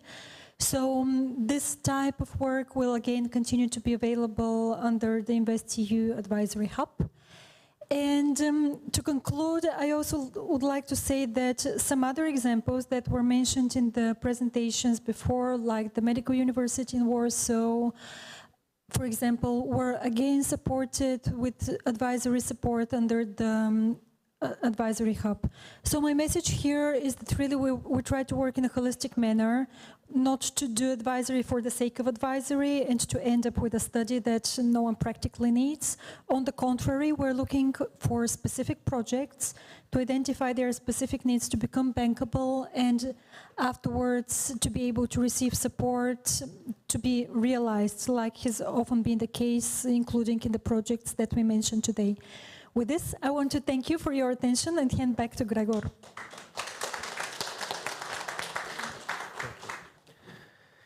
Thank you very much, Desisława. Thank you, Paulina. And I want to thank you all. Przejdę teraz już na polski. Let me switch into Polish. Now I would like to ask Director Lewicki, because this is really last words, not to keep you any longer before lunch. I would like to say a warm thank you for today's meeting. I hope it was an interesting one. Of course, we shortened it a bit and we've cut the part for Q&A, so we definitely encourage you to contact us directly and to contact directly our speakers that talked about the very specific issues or products. And please contact them directly or through the national contact point or through the Warsaw office. And of course, we definitely encourage you to apply for cooperation, for funding from InvestEU. This is the most important aspect for us. We hope that this program is going to be the one that is going to be successfully implemented in Poland. So thank you very much to all. Thank you very much to our partners, to the Commission, European Commission, to the Ministry of Funds, Development Funds. Thank you very much to the Ministry of Finances and to the Ministry of Development. And last but not least, to the National Contact Point. Thank you very much for your attention. And in a moment, I will invite you for lunch. And now, Director Lewicki. Thank you very much. Of course, I would like to say thank you and to extend this invitation as well, of course. And I would like to draw your attention again to the fact that even if it is today that you still need something, that you need more information, we are at your disposal, at your service with European Investment Bank Group. And I can tell you that this year we would still like to meet you again this year, because it's our 15th anniversary this year, and we would like to celebrate it for sure. So please remember about us when planning your calendars. And thank you very much for your participation today. Thank you also for those who participated with us online, and thank you for staying with us even though we had some delay. Thank you.